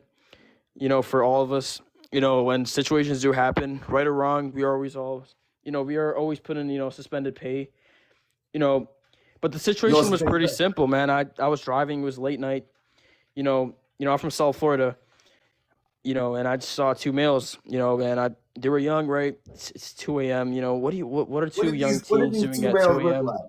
Wait, what these two males look like? I mean, does that really matter, man? Like, Hell yeah, that matters. That's the only thing that matters. I don't think race matters, dude. Like, I don't ever, I don't judge by the race. And that's why you need to I pay don't your judge, insurance. sir. I don't judge. bond. But, Sir, did you vote for the race DeSantis? of both of them, they had these Okay, it was near a corner store, and they were just walking you by. go. Just It's said a it. really high crime, and I'm Oh. sorry, what? Urban Please let this man talk. I'm just trying to see something. Go ahead, Sir Jack. So the area was, a high crime involved area. It's government housing, and to be fair with you, I just found suspicious that two young males are just walking past the corner store at 2 a.m. Wait. What's the name of the project? I can't really get into disclose with information within what happened. You lying. You could have told. You lying. Name the PJ, sir. Name the PJ, sir. It gives a DeSantis bandit. I don't see lying. color at the corner store. DeSantis bandit tea. It's giving a DeSantis bandit's tea. Let him talk for what? And no, They talking about letting him yeah. talk. For what? Wait. And here's the thing about them. Here's the thing about them young white men. A lot of them get in trouble with the police for impersonating police officers. A lot of them aspire to have that power that they feel like they don't have. So I fully believe he was lying. It's like, no, I don't believe in it. Jack, wait a minute. I'm gonna let you come up. I don't even want to hear your story no more because I don't believe it's true. I want you to talk about the topic. That's not even you. That's me on the That's right. not what you look like, sir. That's me on the right. Your profile picture is different. No, that's me on the look right. crazy. I mean, All right, after this, this case is all solved, then obviously I'm not in the wrong. Straight up. Big straight up. But after, the thing is, I just can't get into too detail, where the whereabouts of where the situation was, because it can, affect the court case, and I just think it's, but yeah, man, honestly, you took me by surprise when you said what race were they, because I just found that weird, man. Black people are so. I don't think it matters what race they were, but the fact that two males are walking at 2 a.m. right now. It's suspicious, right? Like, Somebody muted you. Hey, he looked. I don't really think what? that. I'm from Florida. That looked like Jacksonville Sheriff's Office, Duval County, and let me make a couple calls. Cause Just bitch, one moment, ma'am. is you on the internet confessing? Nah, he didn't. No, I'm not This ain't confessing to him. anything. I'm just speaking on the This ain't case, him. on the This situation, ain't him. actually, not the case. Hold on, wait. I Not the know, case. Jack. I gotta let you go, bro. I'm sorry. I gotta let Jack go. I can't. I'm sorry. It's too weird. I'm not up here to let. He triggering the people in the comments public. I don't. You already know. I'll be having them type of people on the shortest leash. But it could have been funny, but that shit was stupid. Hey, he was lying.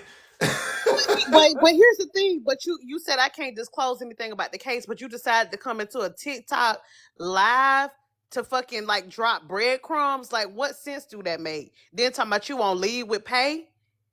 What?